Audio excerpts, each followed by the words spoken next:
नमस्कार मित्रांनो, मी सिद्धार्थ कंबाईन मेंटरमध्ये आपलं स्वागत करतो. तर मित्रांनो, आपल्याला या पूर्ण सेशनमध्ये ॲनिमल क्लासिफिकेशन बद्दल स्टडी करायचं आहे. आता लक्षात घ्या, भरपूर लोकांना हा चॅप्टर थोडासा अवघड वाटतो किंवा हा टॉपिक थोडासा अवघड वाटतो.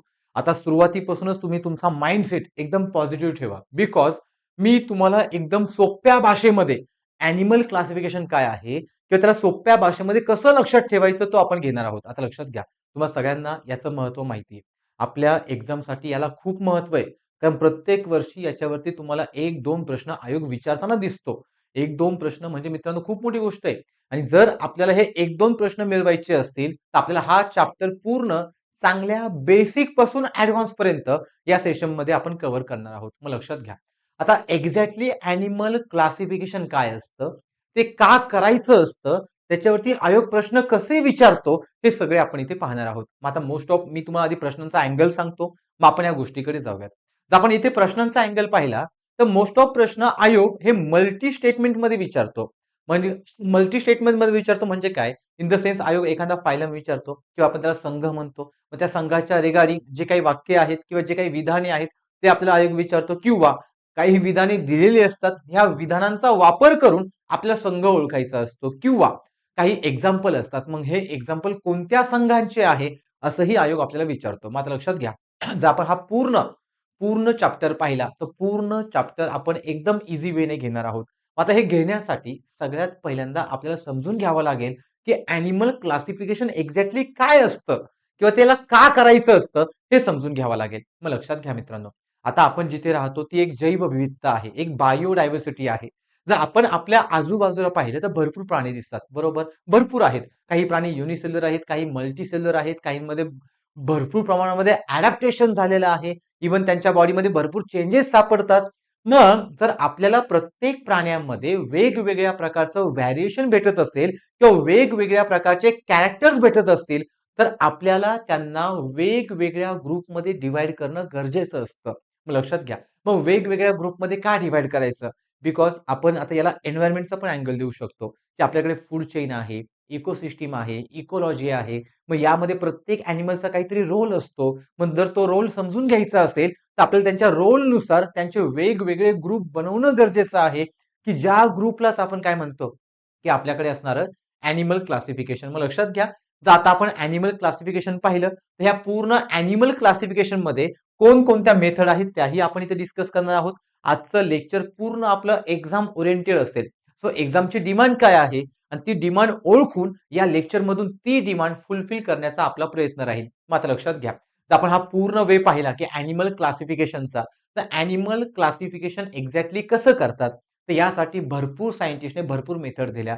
मग लक्षात घ्या. सो यामधले सगळ्यात महत्त्वाचे पहिले सायंटिस्ट म्हणजे ॲरिस्टोटल, की ज्यांनी प्राण्यांचं वर्गीकरणाला सुरुवात केली. आता मी हे का म्हणतोय? आयोग डायरेक्टली फॅक्च्युअल प्रश्न विचारतो. मग आयोग विचारू शकतो, की आपल्याकडे प्राणी वर्गीकरणाची सर्वात पहिली मेथड कोणी दिली? तर उत्तर काय येणार? ॲरिस्टोटल. मग लक्षात घ्या. ज्या वेळेस मी तुम्हाला म्हणेल, की प्राण्यांचं वर्गीकरण कोणत्यातरी सायंटिस्टने केलं, तुम्ही इमॅजिन करा, की तो सायंटिस्ट आपण स्वतः आहोत. मग जर आपण सायंटिस्ट स्वतः असेल, तर आपण काय वर्क केलं, हे फक्त आपण फील करून घेऊयात किंवा आपण इमॅजिन करून घेऊयात, की जेणेकरून ते पुन्हा वाचण्याची गरज पडणार नाही. मग सिंपल आहे मित्रांनो. जर मी ॲरिस्टोटल असेल आणि जर मला तुम्ही सांगितलं, की माझ्या अवतीभोवती एवढे प्राणी आहेत, मला हे वेगवेगळ्या ग्रुपमध्ये डिव्हाईड करून द्या किंवा मला यांना वेगवेगळ्या ग्रुपमध्ये डिव्हाईड करून द्या किंवा यांचे ग्रुप बनवा किंवा यांचे फायलम बनवा, तर मी काय करेल? त्या प्रत्येक प्राण्यांचं ऑब्झर्वेशन करेल. लक्षात घ्या मी काय म्हणतोय. मी कोण आहे? ॲरिस्टोटल. मी त्या प्रत्येक प्राण्यांचं काय करेल? ऑब्झर्वेशन करेल. सेकंड पॉइंट, त्या प्राण्यांचं ऑब्झर्वेशनमध्ये मी ओळखून घेईल, की कोणत्या प्रकारचं त्यांच्याकडे हॅबिटेट आहे. त्यांच्या हॅबिट काय आहेत? इव्हन त्यांची रचना कशी आहे?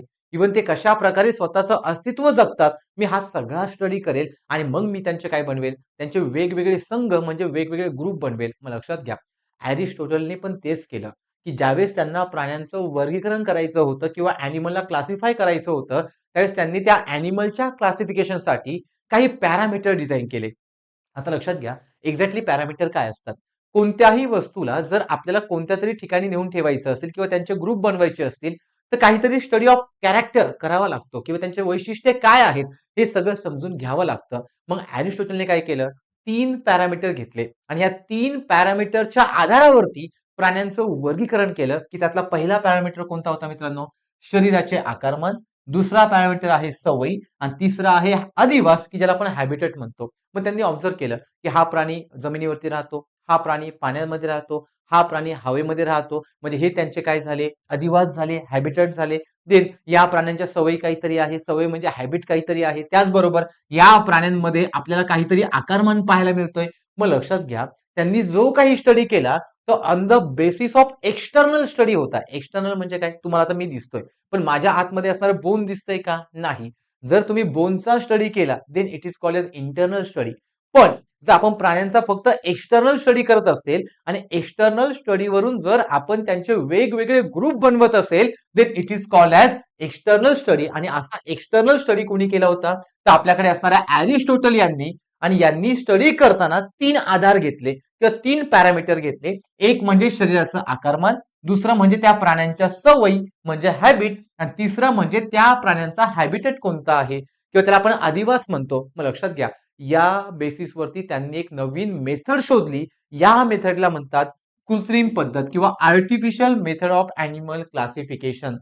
मग लक्षात घ्या, आयोग तुम्हाला इथे 2 प्रश्न विचारू शकतो. आयोग विचारेल की सगळ्यात पहिल्यांदा प्राण्यांच्या वर्गीकरणाची मेथड कोणी दिली, तर उत्तर असेल ॲरिस्टॉटल. किंवा आयोगाने विचारलं की प्राण्यांच्या वर्गीकरणासाठी आर्टिफिशियल मेथड किंवा आपण त्याला कोणती पद्धत म्हणतो, कृत्रिम पद्धत कोणी दिली, तरी पण आपलं उत्तर काय असेल, ॲरिस्टॉटल. मग लक्षात घ्या, आता आपण जे काही घेणार आहे ते रिगार्डिंग टू आयोग. लक्षात घ्या, आयोगाची डिमांड आणि आपली फुलफिलमेंट हे दोघे मॅच करायचे आहेत आपल्याला. त्यामुळे प्रत्येक ठिकाणी प्रत्येक पॉइंटमध्ये प्रश्न कसा तयार होऊ शकतो किंवा ऑलरेडी आयोगाने पीवायक्यू कसा विचारलेला आहे, ह्या दोनही गोष्टी आपण इथे टॅकल करणार आहोत. देन मित्रांनो लक्षात घ्या, आता लक्षात घ्या, कोणताही स्टडी करताना सुरुवातीला एक सायंटिस्ट स्टडी करतो. समजा मी काहीतरी वर्क केलं, मी वर्क केलं, हे वर्क काही दिवसांनी जुनं होणार आहे. बिकॉज त्यानंतर तुम्ही आले, समजा समजा तुम्ही स्टडीसाठी आले, तर तुम्ही तुमचा एक नवीन अप्रोच घेऊन येणार, बरोबर. मग तुम्ही पण तुमची एक मेथड सांगणार, काही दिवसांनी अजून कोणीतरी येणार, ते पण त्यांची एक नवीन मेथड घेऊन येणार. मग असं करत करत प्राणी वर्गीकरणासाठी आपण नंबर ऑफ मेथड पाहतो. मग जर आता आपण ही मेथड पाहिली, तर ही मेथड आत्ताच्या वर्गीकरणासाठी सुटेबल नाही. पण लक्षात घ्या, सगळ्यात पहिली मेथड कोणी दिली होती, ॲरिस्टॉटल. मग यांच्यानंतर जी पद्धत आली ती पद्धत होती वर्गीकरणाची नैसर्गिक पद्धत. लक्षात घ्या, तर सगळ्यात पहिली मेथड कोणती आली आपल्याकडे, कृत्रिम पद्धत. कोण घेऊन आलं, ॲरिस्टॉटल. सेकंड मेथड कोणती आली आपल्याकडे, वर्गीकरणाची नैसर्गिक पद्धत.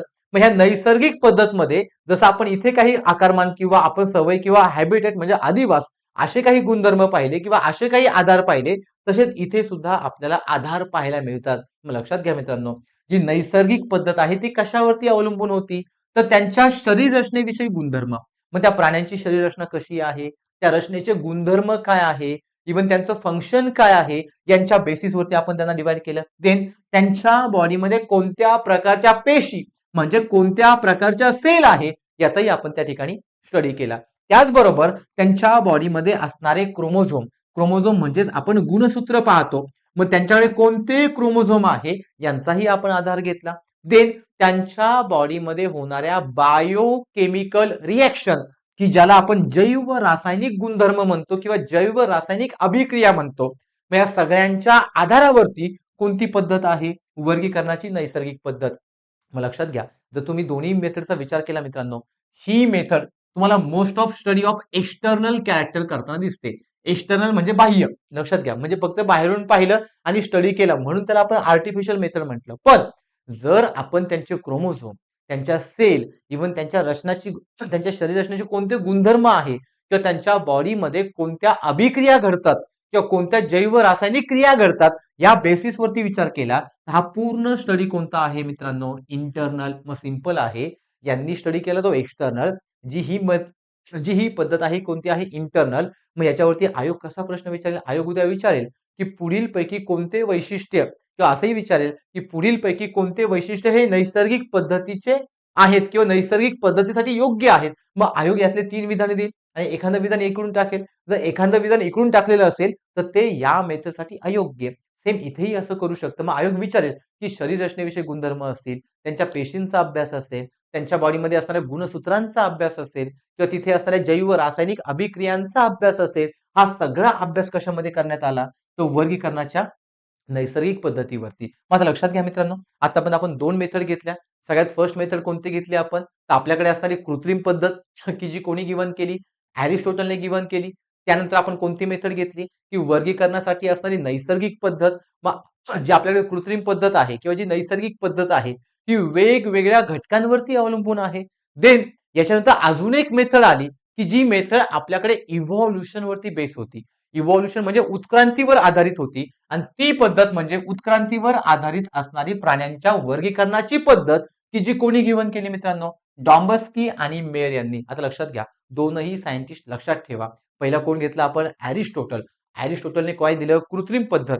आणि जर आयोगाने विचारलं की इव्हॉल्युशनची मेथड कोणी दिली किंवा उत्क्रांतीवर आधारित प्राणी वर्गीकरणाची मेथड कोणी दिली, तर आपलं उत्तर काय असेल, डॉम्बस्की आणि मेयर. मग सिंपल आहे ना. मी आधी एरिस्टोटल होतो, मी कृत्रिम पद्धत सांगितली, मी फक्त एक्सटर्नल स्टडी केला, पण कालांतराने असं समजलं की माझी मेथड सफिशियंट नाहीये. मग त्यानंतर एक नैसर्गिक पद्धत आली, नैसर्गिक पद्धतने इंटरनल स्टडी केला, पण कालांतराने अजून समजलं की ही पण मेथड सफिशियंट नाहीये. मग अशा वेळेस आपल्याकडे अजून एक मेथड आली, ती म्हणजे काय, डॉम्बस्की आणि मेयरची. मग यांनी काय सांगितलं की प्राण्यांमध्ये किंवा सजीवांमध्ये इव्हॉल्युशन होतं आणि जर इव्हॉल्युशन होत असेल तर त्यांच्या आधारावरती तुम्ही त्यांचे ग्रुप बनवा. पण एकट्या इव्हॉल्युशन वरती आपण ग्रुप बनवू शकतो का, नाही. इव्हॉल्युशन होतं, येस इट इज करेक्ट, ते बरोबर आहे. पण आपल्याला त्यांच्यामध्ये अजून काही क्रिएटिव्ह पॉइंट घ्यावे लागतील की जे प्रॉपर त्या प्राण्यांना क्लासिफाय करतात. म्हणून ही पण मेथड आता आपण वापरत नाही, पण यातला इव्हॉल्युशन हा पॉइंट वापरतो. इव्हॉल्युशन हा एक आपला पॅरामीटर आहे की ज्या पॅरामीटरच्या बेसिसवरती आपण काय करतो, तर प्राण्यांचं क्लासिफिकेशन करत असतो. मग लक्षात घ्या, 3 मेथड पाहिल्या. पहिली कोणती, कृत्रिम पद्धत. दुसरी कोणती, तर आपल्याकडे असणारा नैसर्गिक पद्धत. आणि तिसरी कोणती, तर आपल्याकडे असणाऱ्या उत्क्रांतीवर आधारित पद्धत किंवा इव्हॉल्युशनरी मेथड. मग हे तुम्ही लक्षात कसं ठेवणार, सिंपल आहे. प्राण्यांचं वर्गीकरण एरिस्टोटलने कृत्रिम पद्धतीने केलं, ते नैसर्गिक पद्धत आली आणि देन डॉम्बस्की आणि मेयर यांनी उत्क्रांतीवर आधारित आपल्याला काय दिलं, तर प्राण्यांचं वर्गीकरण दिलं. आता मित्रांनो, तर आपण हे सगळं वर्गीकरण पाहिलं, तर वर्गीकरण का करायचं बरं?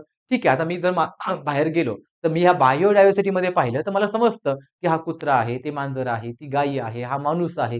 हे कशामुळे समजलं, त्यांचे गुणधर्म समजले, इव्हन त्यांचं निसर्गामध्ये काय रोल आहे हे पण मला समजलं. हे सगळे म्हणजे आपल्या वर्गीकरणाचे काय असतात, फायदे असतात. इव्हन मी इझिली म्हणतो की माझी उत्क्रांती माकडांपासून झाली, पण मला हे समजलं कशामुळे, तर ज्यावेळेस आपण प्राण्यांना क्लासिफाय करतो किंवा ज्यावेळेस आपण प्राण्यांचं वर्गीकरण करतो, त्या वर्गीकरणामुळे काही फायदे पाहायला मिळतात. मग फायदे कोणते, आता लक्षात घ्या. याच्यावरती मोस्ट ऑफ प्रश्न तयार होणार नाही, पण फायदे का समजून घ्यायचे, जोपर्यंत आपण फायदे समजून घेत नाही तोपर्यंत ह्या टॉपिक मध्ये शिकायचंय काय आणि ते का शिकायचंय हे कळणार नाही. मग लक्षात घ्या, प्रत्येक गोष्टीला कारण असतं. सो इथे फायदे एक्झाम ओरिएंटेड नाहीये, पण हे सांगतात की तुम्हाला हा टॉपिक का शिकायचा आहे आणि मग आयोग का शिकायचा याच्यावरती प्रश्न विचारतो. सो आपल्याला हे सगळं पाहून घ्यावं लागेल. मग लक्षात घ्या, पहिला फायदा काय आहे, तर प्राण्यांविषयी माहिती समजते. सिंपल आहे, मी आताच म्हटलं की माझ्या आजूबाजूला जर भरपूर प्राणी असतील तर मी प्रत्येक प्राण्याला नावानुसार ओळखतो, म्हणजे मला त्या प्राण्यांविषयी काय भेटली, माहिती भेटली. देन त्या प्राण्यांची उत्क्रांती किंवा त्यांचं इव्हॉल्युशन कुणापासून झालेलं आहे याच्याविषयी सुद्धा मला काय भेटते, माहिती भेटते. त्याचबरोबर त्या प्राण्यांना मी इझिली आयडेंटिफाय करू शकतो, म्हणजे इझिली काय करू शकतो, तो ओळखू शकतो. त्याचबरोबर त्या प्राण्यांचे इतर सजीवांशी असलेले नाते समजते. आता हे काय, तर सिंपल मित्रांनो, तुम्हाला सगळ्यांना फूड चेन माहित आहे, बरोबर. फूड चेन मध्ये एक अॅनिमल दुसऱ्या प्राण्यांवरती कसा आहे, डिपेंडेंट आहे. जर एक प्राणी दुसऱ्यावरती अवलंबून असेल, then it is called as interaction between two different animal. So हे दोन डिफरंट अॅनिमल मध्ये असणारं इंटरॅक्शन झालं. आणि जर हे इंटरॅक्शन शोधायचं असेल तर आपल्याला काय महत्वाचं आहे, तर वर्गीकरण करणं महत्वाचं आहे. त्याचबरोबर त्यांचा अधिवास समजतो. अधिवास म्हणजे मित्रांनो त्यांचा हॅबिटट. मग लक्षात घ्या, आता आपल्याला लगेच समजतं काही प्राणी ॲक्वॅटिक आहे, काही प्राणी आपल्याकडे टेरेस्ट्रियल आहेत, काही ॲम्फिबियन आहेत. मग हे कशावरून समजलं, की ज्यावेळेस आपण त्यांना क्लासिफाय करू, क्लासिफाय केल्यावरती एक्झॅक्टली समजतं की त्यांचा हॅबिटेट काय आहे. देन हॅबिटेटच्या बेसिसवरती त्यांच्या सवयी काय आहे आणि त्यांचा निसर्गात रोल काय आहे हे समजण्यासाठी सुद्धा आपल्याला ह्या वर्गीकरणाचा फायदा होतो. देन आपल्याला सगळ्यांचा स्टडी करणं कसं होतं, सोयीस्कर होतं आणि त्यांच्या बेसिसवरती आपण इझिली काय पाहू शकतो, त्यांचं ॲडॅप्टेशन पाहू शकतो. मात्र लक्षात घ्या, जर आपण ॲडॅप्टेशनचा विचार केला तर एक्झॅक्टली ॲडॅप्टेशन काय आहे मित्रांनो, पूर्वी आपण माकड होतो, आता आपण ह्युमन आहोत. बॉडीमध्ये चेंजेस झालेले आहेत. जर आपल्या बॉडीमध्ये चेंजेस झालेले असतील, then it is called as adaptation. त्याला आपण अडॅप्टेशन म्हणतोय. आणि जर एखाद्या प्राण्याविषयी हा सगळा स्टडी करायचा असेल तर आपल्याला काय करणं गरजेचं आहे?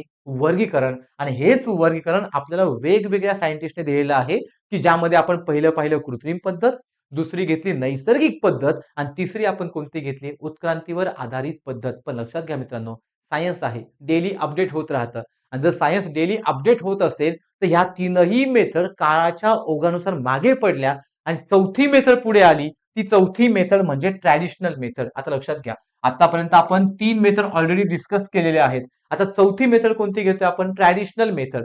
आता ट्रॅडिशनल मेथडचा जर विचार केला, जसं आपण पाहिलं की कृत्रिम पद्धत कशावरती तरी अवलंबून आहे, ते नैसर्गिक पद्धत पण कशावरती तरी अवलंबून आहे. त्याच प्रकारे ट्रॅडिशनल मेथड ही नोटोकॉड वरती अवलंबून आहे. लक्षात घ्या, नोटोकॉड कुणाला म्हणतात? आता मी जर माझा विचार केला तर माझ्या पाठीला एक कणा आहे.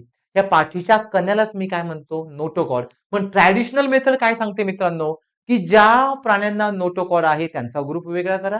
ज्या प्राण्यांना नोटोकॉड नाही त्यांचा ग्रुप वेगळा करा. Then on the basis of notochord यांनी 2 ग्रुप बनवले. एक ग्रुप म्हणजे कॉर्डेट ॲनिमल आणि दुसरा ग्रुप म्हणजे नॉन कॉर्डेट ॲनिमल. मग सिंपल आहे. हे तुम्हाला पाठ करायचं नाही, फक्त फील करा. की समजा तुम्हाला मी दिसतोय तर माझ्याकडे नोटोकॉड आहे म्हणून माझा ग्रुप काय झाला? कॉर्डेट. आता तुम्हाला समजा साप दिसतोय, सापाकडे नॉन नोटोकॉड नाही म्हणून तो काय झाला? Non chordate. मग लक्षात घ्या, समजा मी आणि माझ्या बाजूला असणारा साप किंवा माझ्या बाजूला असणारा अर्थवॉर्म किंवा एखादं गांडूळ असेल, त्या दोघांमध्ये एक्झॅक्टली ट्रॅडिशनल मेथडने आपण 2 ग्रुप तयार केले. एक झाला कॉर्डेट, दुसरा झाला नॉन कॉर्डेट. आणि जर मी कॉर्डेटचा विचार केला तर कॉर्डेट मी त्याला का म्हटलं? कारण त्यांच्याकडे नोटोकॉड प्रेझेंट आहे. आणि यांना मी नॉन कॉर्डेट का म्हटलं? कारण यांच्याकडे नोटोकॉड कसं आहे? अब्सेंट आहे. मग सिंपल आहे. जर आपण ह्या पूर्ण गोष्टींचा विचार केला तर लक्षात घ्या, समजा माझ्याकडे हा ह्युमन असेल तर या ह्युमन मध्ये बरोबर पाठीमधून कोण गेलाय? हा नोटोकॉड गेलाय. समजा माझ्याकडे जर हा साप असेल तर या सापामध्ये मला नोटोकॉड पाहायला भेटत नाही. मग जर मी यांचा विचार केला तर यांच्याकडे नोटोकॉड असल्यामुळे यांच्याकडे ऑर्गन सिस्टीम पाहायला मिळते. Example gill slits. आता लक्षात घ्या, आता आपल्या बॉडीमध्ये गिल स्लिट्स नाही. गिल स्लिट म्हणजेच काय? श्वसन संस्था. एक प्रकारची श्वसन संस्था असते की जी आपल्या माशांमध्ये पाहायला मिळते. समजा आता हा मासा असेल तर माशांना साईडला आपल्याला कल्ले पाहायला मिळतात. हे कल्ले म्हणजेच गिल स्लिट्स. लक्षात घ्या, त्या कल्ल्यांनाच काय म्हणतो आपण? गिल स्लिट्स म्हणतो. की जे महत्वाचं काम करतात ते म्हणजे काय? श्वसन करण्याचं काम करतात.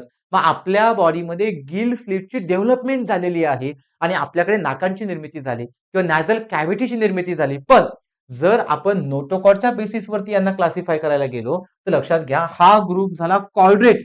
कॉर्डेट म्हणजे इथे नोटोकॉड आहे. मग पहिला पॉईंट मी काय म्हणेल की यांच्याकडे नोटोकॉड आहे, यांच्याकडे नोटोकॉड नाही. हा ग्रुप कोणता झाला माझ्याकडे?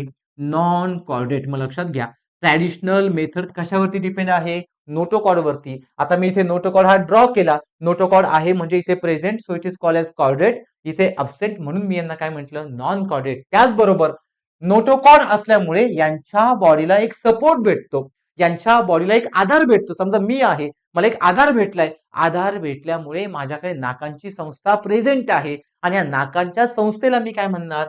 फॅरंजियल गिल स्लिट. इथे कसे असणार? प्रेझेंट. आणि इथे कसे पाहायला भेटणार आपल्याला? अब्सेंट. मग लक्षात घ्या, पहिला पॉईंट मी कशाबद्दल सांगितला? On the basis of notochord. So notochord एका ठिकाणी प्रेझेंट आहे, दुसऱ्या ठिकाणी अब्सेंट आहे. हे तुम्हाला लक्षातच ठेवायचंय बिकॉज आपला सुद्धा फायलम कॉर्डेटा आहे. आणि ज्यावेळेस आपण एक एक संघ घेऊ त्यावेळेस सगळ्यात शेवटी आपला संघ हाच येणार आहे, कॉर्डेटा. आणि तिथे पण आपल्याला हेच पॉईंट लागतील. दुसरा पॉईंट आपण काय घेतला? आपल्याकडे असणारा gill slits. So gill slits यांच्यामध्ये आहे. का बरं आहे? बिकॉज नोटोकॉड आहे. नोटोकॉड असल्यामुळे इथे श्वसन संस्था पाहायला मिळते. नोटोकॉड नसल्यामुळे इथे श्वसन संस्था यांच्याकडे गिल स्लिटच्या फॉर्म मध्ये पाहायला भेटणार नाही. तिसरा पॉइंट, तर आता मी माझा विचार केला तर माझ्या बॉडीमध्ये हृदय आहे. आता हे हृदय कुठे आहे? तर माझ्या व्हर्टिब्रल कॉलमच्या किंवा नोटोकॉडच्या पुढे आहे. आणि ज्यावेळेस माझं हृदय त्या कॉलमच्या पुढे असतं त्याला म्हणतात व्हेंट्रल साइड. मग लक्षात घ्या, जर मी तिसरा पॉइंट हृदयाचा घेतला, ह्युमन हार्टचा घेतला, तर मला इथे हार्ट कुठे पाहायला भेटेल? तर माझ्याकडे व्हेंट्रल साइडला पाहायला भेटेल. व्हेंट्रल म्हणजे समोरची बाजू. लक्षात घ्या, व्हेंट्रल म्हणजे समोरची बाजू. मग इथे तुम्ही पाठ करणार का? नाही. सिंपल जर आपण ट्रॅडिशनल मेथडचा विचार केला, तुम्ही स्वतःला फील करा. आपल्याकडे कॉर्डेट आहे, लक्षात घ्या. आपल्याकडे नोटोकॉड आहे, मग तुम्ही स्वतःला काय म्हणणार? कॉर्डेट. नोटोकॉड असल्यामुळे कोण आला आपल्याकडे? श्वसन संस्था. इथे श्वसन संस्थेला काय म्हणणार आपण? Gill slits. मग आता श्वसन संस्था गिल स्लिटच्या फॉर्म मध्ये का घेणार? बिकॉज जर आपण ॲक्वॅटिक हॅबिटेट पाहत असेल, एक्झाम्पल मासा, त्या मासेना कल्ले असतात आणि कल्ले म्हणजेच कोण? तर आपल्याकडे असणारे गिल स्लिट्स आणि या गिल स्लिटच्याच बेसिसवरती आपण काय करतो? कॉर्डेट आणि नॉन कॉर्डेट असे 2 ग्रुप तयार करतो. मग इथे पाठ करण्याचा काही विषय आहे का? अजिबात नाही. फक्त फील करून घ्या त्याला. तिसरा पॉइंट, माझं हृदय कुठे आहे? व्हेंट्रल साइडला. कुणाच्या व्हेंट्रल साइडला? तर माझ्या नोटोकॉर्डच्या. पण जर आपण यांचा विचार केला तर यांचं हृदय यांच्या अपोजिट असतं. मग आपलं जर व्हेंट्रलला असेल तर यांचं कुठे असतं? डॉर्सलला असतं. लक्षात घ्या. यांचं कुठे आहे? डॉर्सलला. म्हणजेच लक्षात घ्या, ही यांची झाली व्हेंट्रल साइड आणि ही यांची कोणती साइड झाली? डॉर्सल साइड झाली. आपल्या बॉडीमध्ये आता तुम्हाला ही जी माझी समोरची बाजू दिसते ही व्हेंट्रल आहे आणि जी मागची बाजू दिसत नाही तो पार्ट काय झाला? डॉर्सल साइड झाला. मग यांचं हृदय इथे असेल डॉर्सल साइडला. त्याचबरोबर चौथा पॉइंट पाहायला मिळतो, आपल्या बॉडीमध्ये असणारा नर्व कॉर्ड. आता लक्षात घ्या, नर्व कॉर्ड एक महत्वाचा पार्ट आहे. मग जर मी माझा नर्व कॉर्ड पाहिला किंवा स्पायनल कॉर्ड पाहिला, कुठून गेलाय? व्हर्टिबल कॉलमच्या मधून गेलाय. म्हणजे तो व्हर्टिबल कॉलमच्या कोणत्या साईडला आहे? मागच्या साईडला आहे. म्हणजे नर्व कॉर्डची लोकेशन या प्राण्यांमध्ये कोणती झाली? डॉर्सल साइड झाली. लक्षात घ्या, कोणती झाली? Dorsal side. आणि जर आपण यांचा विचार केला तर यांच्यामध्ये कोणती झाली? Ventral side. मग सिंपल आहे मित्रांनो. आता लक्षात घ्या. लक्षात राहत नाही? मग एक एक्झाम्पल घ्या. समजा हा साप आहे. समजा ह्या सापाला मी पाठीवरती मारलं तर काही वेळाने तो मरणार आहे. बरोबर? मग पाठीवरती मारल्यावरती का बरं मरतो? तर सिंपल आहे. ही त्यांची जी पाठ आहे, पाठ म्हणजे त्यांची कोणती बाजू झाली? Ventral side. लक्षात घ्या. व्हेंट्रल म्हणजे समोरची बाजू. लक्षात घ्या. आता हा पृष्ठभाग जमिनीवरती आहे. हा जर पृष्ठभाग जमिनीवरती असेल तर ही बाजू कोणती झाली? त्यांची डॉर्सल साइड आणि ही बाजू काय झाली? Ventral side. आणि जर मी इथे फटका मारला तर इथे फटका मारल्यावरती याची डेथ होते. याचा अर्थ यांचा नर्व कॉर्ड कुठे आहे? व्हेंट्रल साइडला. मग सिंपल आहे. तुम्ही याला कसं लक्षात ठेवता? समजा तुम्ही एखाद्या सापाला फटका मारला, समजून घ्या तो फटका कुठे बसला? त्यांच्या व्हेंट्रल साइडला बसला आणि व्हेंट्रल साइडला कोण होती? त्यांची नर्व कॉर्ड आणि नर्व कॉर्ड डॅमेज झाल्यामुळे त्यांची काय पाहायला मिळते? आपल्याला डेथ पाहायला मिळते. मग लक्षात घ्या मित्रांनो, ही झाली वर्गीकरणाची चौथी मेथड. सो आपण 4 मेथड पाहिल्या. पहिली कोणती घेतली आपण? तर आपल्याकडे असणारी आर्टिफिशियल मेथड की ज्याला आपण कृत्रिम पद्धत म्हणतो, की ज्याचा शोध कोणी लावला? अरिस्टोटलने लावला. दुसरी मेथड कोणती घेतली? वर्गीकरणाची नैसर्गिक पद्धत. आणि तिसरी मेथड आपण कोणती पाहिली? तर आपल्याकडे ह्युमन बॉडीमध्ये होणाऱ्या इव्हॉल्युशनरी मेथड किंवा कोणत्याही प्राण्यांच्या बॉडीमध्ये होणारी इव्हॉल्युशनरी मेथड की ज्याचे सायंटिस्ट कोण होते? डॉम्बस्की आणि मेयर होते. आणि चौथी मेथड म्हणजे कोणती घेतली आपण? Traditional method. लक्षात घ्या. आता आपण जी मेथड डिस्कस केली ही टोटल मेथड कोणती आहे? Traditional method for animal classification. जर आपण या ट्रॅडिशनल मेथडचा विचार केला, त्या ट्रॅडिशनल मेथडमध्ये आपल्याला on the basis of notochord. लक्षात घ्या, प्रत्येक मेथडमध्ये काहीतरी की पॉइंट्स आहेत. मग आपण जर पहिल्या 2 मेथडचा विचार केला, त्यांनी काही आधार घेतले होते. मग यांनी पण एक आधार घेतला. यांनी कोणता आधार घेतला? तर आपल्याकडे असणारा नोटोकॉर्ड आणि त्या नोटोकॉर्डच्या बेसिसवरती त्यांनी 2 ग्रुप बनवले. Chordate, non chordate. पॉइंट किती लक्षात येतात? 4. पहिलं म्हणजे नोटोकॉर्ड प्रेझेंट अब्सेंट. दुसरं म्हणजे तिथे फॅरेंजियल गिल स्लिट किंवा गिल स्लिट म्हणजे श्वसन संस्था ती प्रेझेंट किंवा अब्सेंट. तिसरा पॉइंट म्हणजे हृदयाची लोकेशन आणि चौथा पॉइंट म्हणजे आपल्याकडे असणाऱ्या स्पायनल कॉर्डची लोकेशन. या लोकेशन एक तर व्हेंट्रल असतील किंवा डॉर्सल असतील अकॉर्डिंग टू नोटोकॉर्ड. आणि नोटोकॉर्ड नुसार जर त्यांच्या पोझिशन बदलत असेल तर आपल्याला कॉर्डेट आणि नॉन कॉर्डेट यांचे ग्रुप वेगळे पाहायला मिळतात. लक्षात घ्या मित्रांनो, जरी ही मेथड आपण पाहत असेल तरी पण ही मेथड आता प्राण्यांच्या वर्गीकरणामध्ये वापरत नाही. का वापरत नाही? समजा मी विचार केला, इथे समजा मी आहे, माझ्याकडे नोटोकॉर्ड आहे. समजा इथे माझ्याकडे अजून एक ॲनिमल आहे. त्या ॲनिमल मध्ये पण नोटोकॉर्ड आहे. समजा इथे माझ्याकडे अजून एक ॲनिमल आहे, यांच्यामध्ये पण नोटोकॉर्ड आहे. तीनही ॲनिमल वेगळे असतील आणि जर तीनही ॲनिमल मध्ये नोटोकॉर्ड असेल तर on the basis of traditional method आमच्या सगळ्यांचा ग्रुप काय झाला? कॉर्डेट. पण मुळामध्ये मित्रांनो हा प्राणी याच्यापेक्षा वेगळा आहे, हा प्राणी यांच्यापेक्षा वेगळा आहे. तिघेही प्राणी एकमेकांपेक्षा वेगळे आहेत. मग आपण जर सायंटिफिक वेने गेलो तर यांचा एक ग्रुप होऊ शकत नाही. म्हणून ही पण मेथड आता प्राणी वर्गीकरणासाठी वापरली जात नाही. मग लक्षात घ्या, ही जर तुम्हाला आयोगाने विचारलं की प्राणी वर्गीकरणासाठी कोणकोणत्या मेथड आहेत, तर ही त्यातली एक मेथड आहे. पण ही मेथड वापरत का नाही? बिकॉज या मेथडने जर आपण गेलो तर भरपूर प्राण्यांचा ग्रुप एकच होतो. कारण त्या प्राण्यांकडे कॉर्डेट आहे म्हणजे पाठीचा कणा आहे किंवा व्हर्टिब्रल कॉलम आहे. पण एक्झॅक्ट ते आपल्याला सायंटिफिकली करेक्ट पाहायला मिळत नाही. मग लक्षात घ्या, यासाठीच आपल्याला अजून एक मेथड पाहायला मिळते. ती म्हणजे आपल्याकडे असणारी मॉडर्न मेथड. पण मॉडर्न मेथड घेण्यापूर्वी हे ट्रॅडिशनल मेथडचे काही मुद्दे आहेत, लक्षात ठेवा. आयोगाने तुम्हाला पीवायक्यू पण विचारलेला आहे. So on the basis of notochord traditional method ही 2 ग्रुपमध्ये डिवाइड होते. सो पहिला ग्रुप आहे कॉर्डेट, दुसरा ग्रुप आहे नॉन कॉर्डेट. जर आपण कॉर्डेटचा विचार केला तर कॉर्डेट मध्ये नोटोकॉर्ड प्रेझेंट हे आता आपण डिस्कस केलं. इथे आपल्याकडे अब्सेंट असेल, तर इथे यांच्याकडे गिल स्लिट प्रेझेंट असतील, यांच्याकडे अब्सेंट असतील. का बरं अब्सेंट असेल? सिंपल आहे. माझं नाक इथे बरोबर एक कनेक्टिव्ह टिश्यू थ्रू कनेक्ट झालेला आहे. जर मी माझा व्हर्टिबल कॉलम काढून घेतला तर माझ्याकडे ऑर्गॅनला स्पेसिफिक लोकेशन राहणार नाही, त्यांना एक कनेक्टिव्हिटी राहणार नाही. आणि कनेक्टिव्हिटी असल्यामुळे जिथे नोटोकॉर्ड असेल तिथेच गिल स्लिट असतील. इथे कनेक्टिव्हिटी नसल्यामुळे इथे नोटोकॉर्ड नाही, म्हणून गिल स्लिट पण कसे आहेत? अब्सेंट आहेत. त्याचबरोबर आपण घेतला हृदयाचा पॉईंट आणि आपल्याकडे असणार स्पायनल कॉर्डचा पॉईंट किंवा नर्व्ह कॉर्डचा पॉईंट.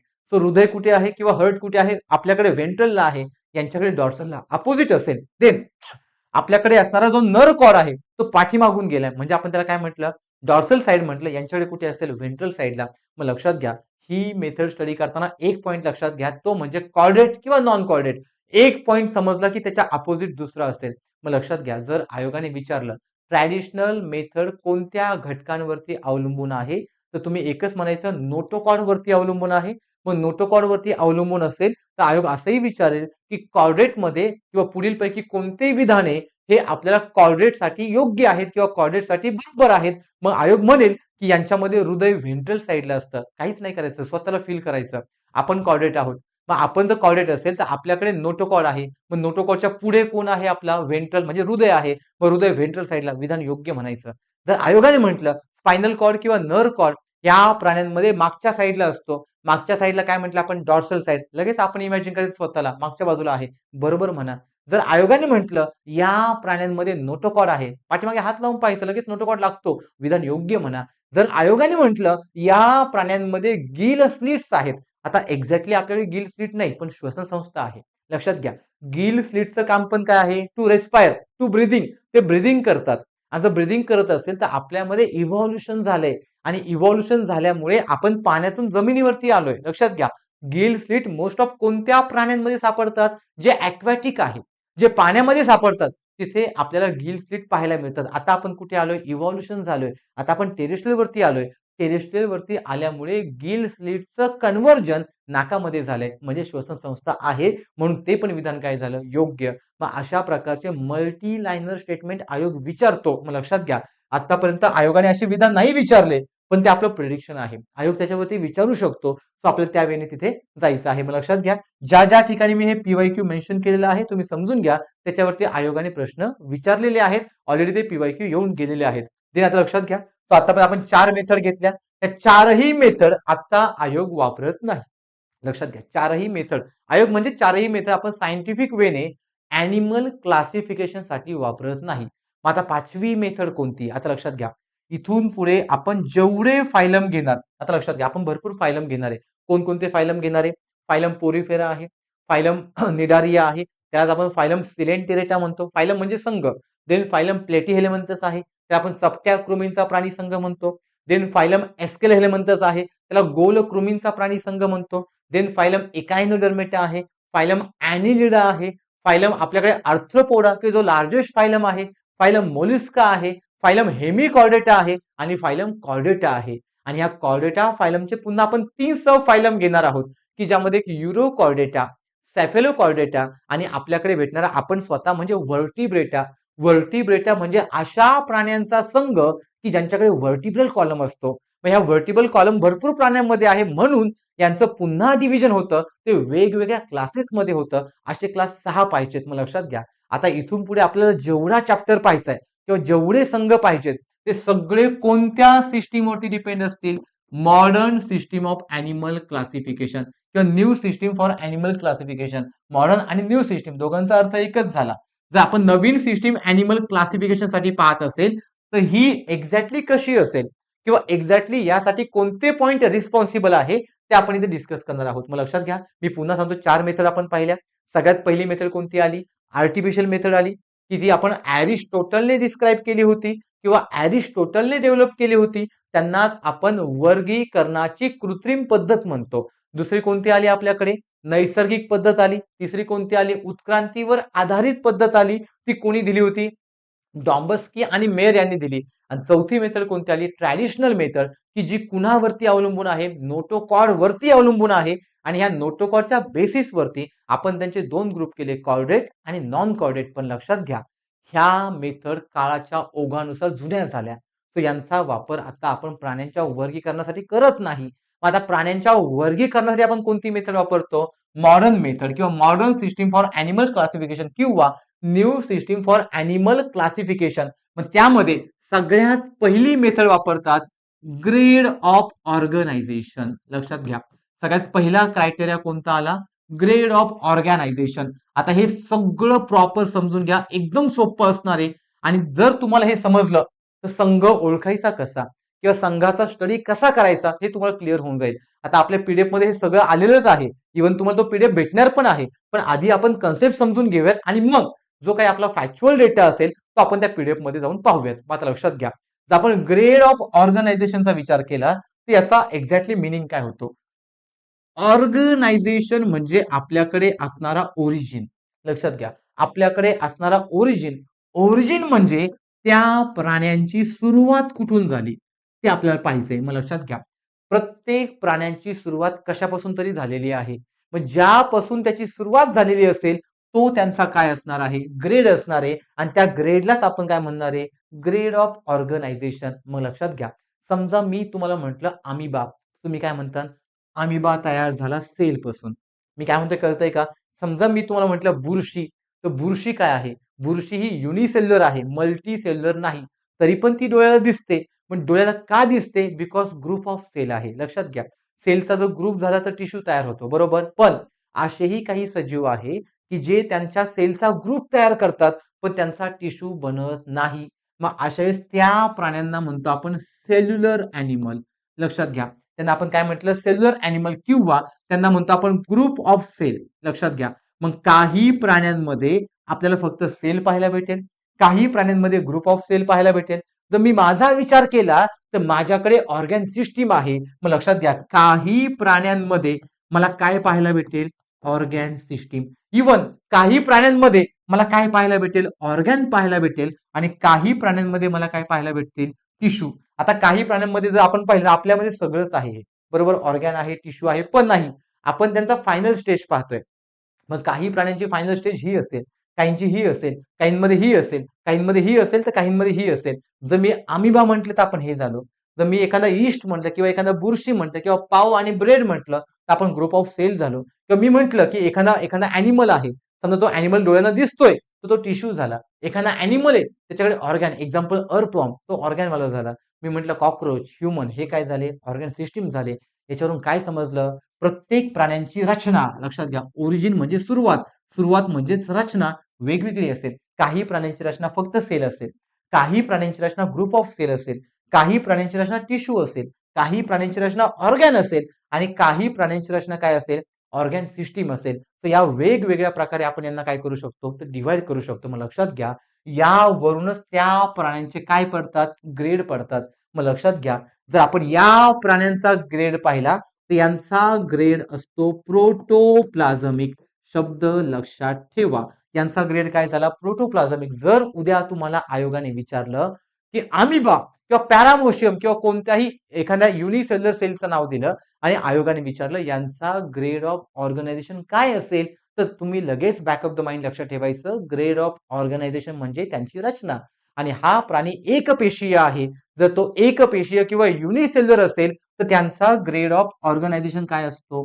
प्रोटोप्लाझमिक. शब्द लक्षात ठेवा, काय असेल? प्रोटोप्लाझमिक. जर याच सेलचे मल्टिपल सेल एकत्र आले तर ते ग्रुप बनवतात, परंतु त्यांचा टिश्यू बनत नाही. म्हणजे यांची उत्क्रांती यांच्यामध्ये होते आणि ज्यावेळेस यांची उत्क्रांती यांच्यामध्ये होते त्यावेळेस यांचा ग्रेड असतो सेल्युलर. शब्द लक्षात ठेवा, यांचा ग्रेड काय झाला? सेल्युलर. यांचा ग्रेड काय होता? प्रोटोप्लाझम. इथे मी प्रोटोप्लाझम का म्हटलं? Because single cell. इथं सिंगल सेल नाही पण टिश्यू पण नाही. लक्षात घ्या मी काय म्हणतोय, सिंगल सेल पण नाही, टिश्यू पण नाही. म्हणजे काय? भरपूर सेल एकत्र आल्या पण टिश्यू बनवलाच नाही. मग अशा वेळेस त्यांच्या ग्रेडमध्ये नंबर ऑफ सेल आहेत आणि नंबर ऑफ सेल असल्यामुळे मी त्यांना काय म्हणणार, सेल्युलर ग्रेड ऑफ ऑर्गनायझेशन, म्हणजे त्यांची रचना कशी आहे, सेल्युलर आहे. देन पुढे या सेलची उत्क्रांती पुन्हा कशामध्ये होते, टिश्यू मध्ये होते. आणि जर सेलची उत्क्रांती टिश्यू मध्ये होत असेल तर सिंपल आहे, यांची रचना किंवा यामध्ये जे काही प्राणी असतील त्यांची रचना कुणापासून झालेली आहे, टिश्यू पासून झालेली आहे. जर त्यांची रचना टिश्यू पासून झालेली असेल तर टिश्यू कुणापासून बनलाय, सेल पासून. म्हणून यांचा ग्रेड ऑफ ऑर्गनायझेशन काय पाहायला भेटतो आपल्याला, cell tissue grade of organisation. Then जर टिश्यू पुन्हा एकत्र आले तर आपल्याला काय बनताना दिसतो, ऑर्गॅन बनताना दिसतो. आणि जर आपल्याकडे ऑर्गॅनची निर्मिती होत असेल तर ऑर्गॅन बनला कुणापासून, टिश्यू पासून. म्हणून यांचा ग्रेड ऑफ ऑर्गनायझेशन काय असेल, टिश्यू ऑर्गॅन. लक्षात घ्या काय असेल, टिश्यू ऑर्गॅन. म्हणजे थोडक्यात सांगायचं काय, इथे रचना वेगळी, इथे रचना वेगळी. रचना म्हणजे ऑर्गनायझेशन आणि त्यांच्या रचनेवरून आपण त्यांना काय देतो, ग्रेड देतो. मग यांचा ग्रेड काय झाला, प्रोटोप्लाझमिक. जे एकपेशीय आहेत ते प्रोटोप्लाझमिक, जे सेल एकत्र आल्या पण टिश्यू तयार नाही झाला त्यांना मी काय म्हटलं, सेल्युलर. जे टिश्यू तयार करतात पण हे टिश्यू कुणापासून तयार झाले, सेल पासून, म्हणून मी यांना म्हटलं सेल टिश्यू. देन मला ह्या टिश्यू पासून ऑर्गॅन तयार होताना दिसतो म्हणून यांचा ग्रेड काय झाला, टिश्यू ऑर्गॅन. आणि देन शेवटी येतो आपण, की आपल्यामध्ये ऑर्गॅन सिस्टीम आहे.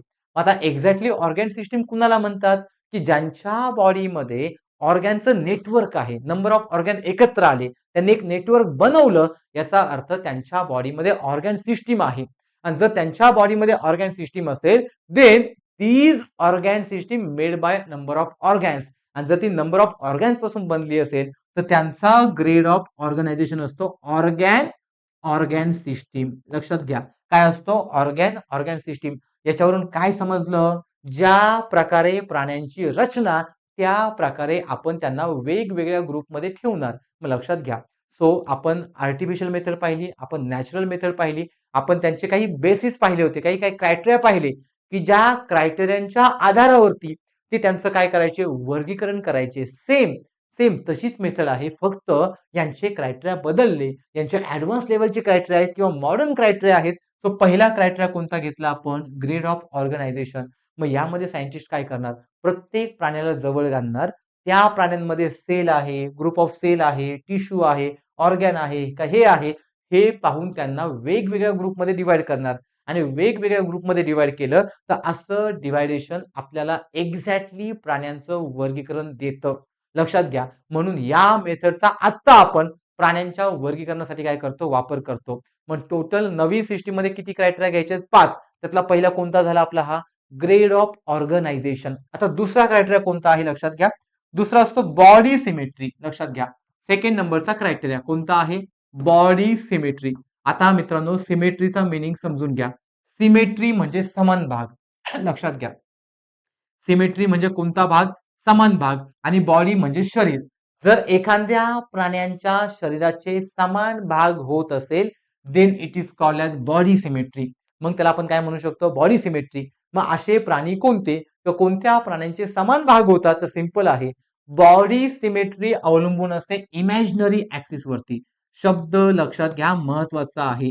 बॉडी सिमेट्री कुणावरती अवलंबून आहे, इमॅजिनरी ऍक्सिस वरती. आता इमॅजिनरी म्हणजे काय, इमॅजिन म्हणजे काल्पनिक आणि ऍक्सिस म्हणजे एक अक्ष. मग सिंपल आहे, समजा मी तुम्हाला हे वहीचं पान दिलं आणि मी म्हंटल याला बरोबर याचे 2 समान भागामध्ये डिव्हिजन करा. आता लक्षात घ्या तुम्ही करू शकता, कसं बरं, बरोबर तुम्ही त्या पानाला मधून घडी मारता आणि पानाला मधून घडी मारली की बरोबर तुम्ही 2 समान भाग करता. मग आता सिंपल आहे, पूर्वी पानाला घडी होती का, नाही, तुम्ही ती घडी बरोबर मध्ये मारली, बरोबर मध्ये घडी मारली म्हणजे तुम्ही कल्पना केली आणि कल्पना केलेल्याच पॉइंटला आपण म्हणतो इमॅजिनरी ऍक्सिस.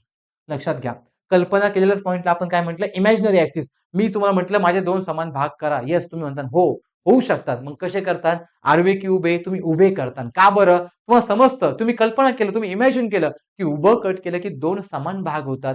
मग लक्षात घ्या टोटल बॉडी सिमेट्री कुणावरती अवलंबून आहे, imaginary axis. Then on the basis of imaginary axis यांचे 3 भाग पडतात. मग लक्षात घ्या पहिला यांचा टाइप आहे बायलॅटरल सिमेट्रिकल, बायलॅटरल सिमेट्रिकल. दुसरा टाइप आहे रॅडियल सिमेट्रिकल, यालाच मराठीमध्ये अरीय सममित म्हणतात. तिसरा टाईप आहे असिमेट्रिकल बॉडी. आता समजून घ्या एक्झॅक्टली हे काय आहे. जर मी तुम्हाला म्हटलं हा अमिबा, याचे दोन समान भाग करा, होतील का? नाही. का नाही होणार? कारण त्यांच्याकडे इमॅजिनरी ऍक्सिस सापडत नाही. म्हणजे हे काय झाले? Asymmetrical body. असिमेट्रिकल म्हणजे मराठीमध्ये म्हणतात असममित शरीर. असममित म्हणजे काय? लक्षात घ्या. मराठीमध्ये आपण यांना काय म्हणतो? असममित शरीर. सम म्हणजे इक्वल, शरीर म्हणजे जर इक्वलचे दोन भाग होत असेल तर, पण म्हटलंय. म्हटल्यामुळे शरीराचे दोन इक्वल भाग होत नाही. म्हणजे अमिबा काय झाला? Asymmetrical body. मग सिंपल आहे. तुम्ही इमॅजिन करू शकता, जर आयोगाने कोणत्याही प्राण्याबद्दल विचारलं तर लगेच आपण त्या प्राण्याला डोळ्यासमोर ठेवून पाहू शकतो त्यांचे दोन समान भाग होतात की नाही. जर दोन समान भाग होत असतील आणि इमॅजिनरी ऍक्सिस जर एक असेल, then it is called as bilateral symmetrical. Example, आपण आपल्या बॉडीमध्ये इमॅजिनरी ऍक्सिस एक आहे आणि जर आपल्या बॉडीमध्ये इमॅजिनरी ऍक्सिस एक असेल तर आपले दोन समान भाग होतात. So it is called as bilateral symmetrical. पण असेही काही प्राणी आहे की ज्यांच्यामध्ये इमॅजिनरी ऍक्सिस एकापेक्षा जास्त. Example, starfish. किती इमॅजिनरी ऍक्सिस आहे? 5. आणि जर 5 इमॅजिनरी ऍक्सिस असतील तर तुम्ही त्यांच्या कोणत्याही भागाला कट करा तरी पण दोन समान भाग होतात. म्हणजे काय? समजा माझ्याकडे हा स्टारफिश आहे. आता या स्टारफिशला किती बाजू आल्या? 5 बाजू. मी असा कट केला तरी पण दोन समान भाग, मी असा कट केला तरी पण दोन समान भाग, मी असा कट केला तरी पण दोन समान भाग, असं केलं तरी पण दोन समान भाग, किंवा असं केलं तरी पण दोन समान भाग. याच्यावरून काय समजलं? यांच्याकडे काल्पनिक अक्ष किंवा इमॅजिनरी ऍक्सिस एकापेक्षा जास्त आहे, म्हणून यांना म्हणतात अरीय सममित. म्हणजे काय म्हटलं आपण? Radial symmetrical. मग हे पाठ करायचं का? नाही. याला फक्त आपण फील करून घ्यायचं. जर आपण म्हटलं ह्युमनचे दोन समान भाग करा, येस होतील. कारण इमॅजिनरी ऍक्सिस एक. म्हणजे ह्युमन मध्ये काय प्रेझेंट आहे? Body symmetry. कोणत्या टाईपची? बायलॅटरल. जर तुम्हाला आयोगाने विचारलं स्टार फिश मध्ये बॉडी सिमेट्री कोणती? स्टार फिश म्हणजे तारा मासा. मग जर आपण स्टार फिशचा विचार केला तर स्टार फिशला 5 बाजू आहे.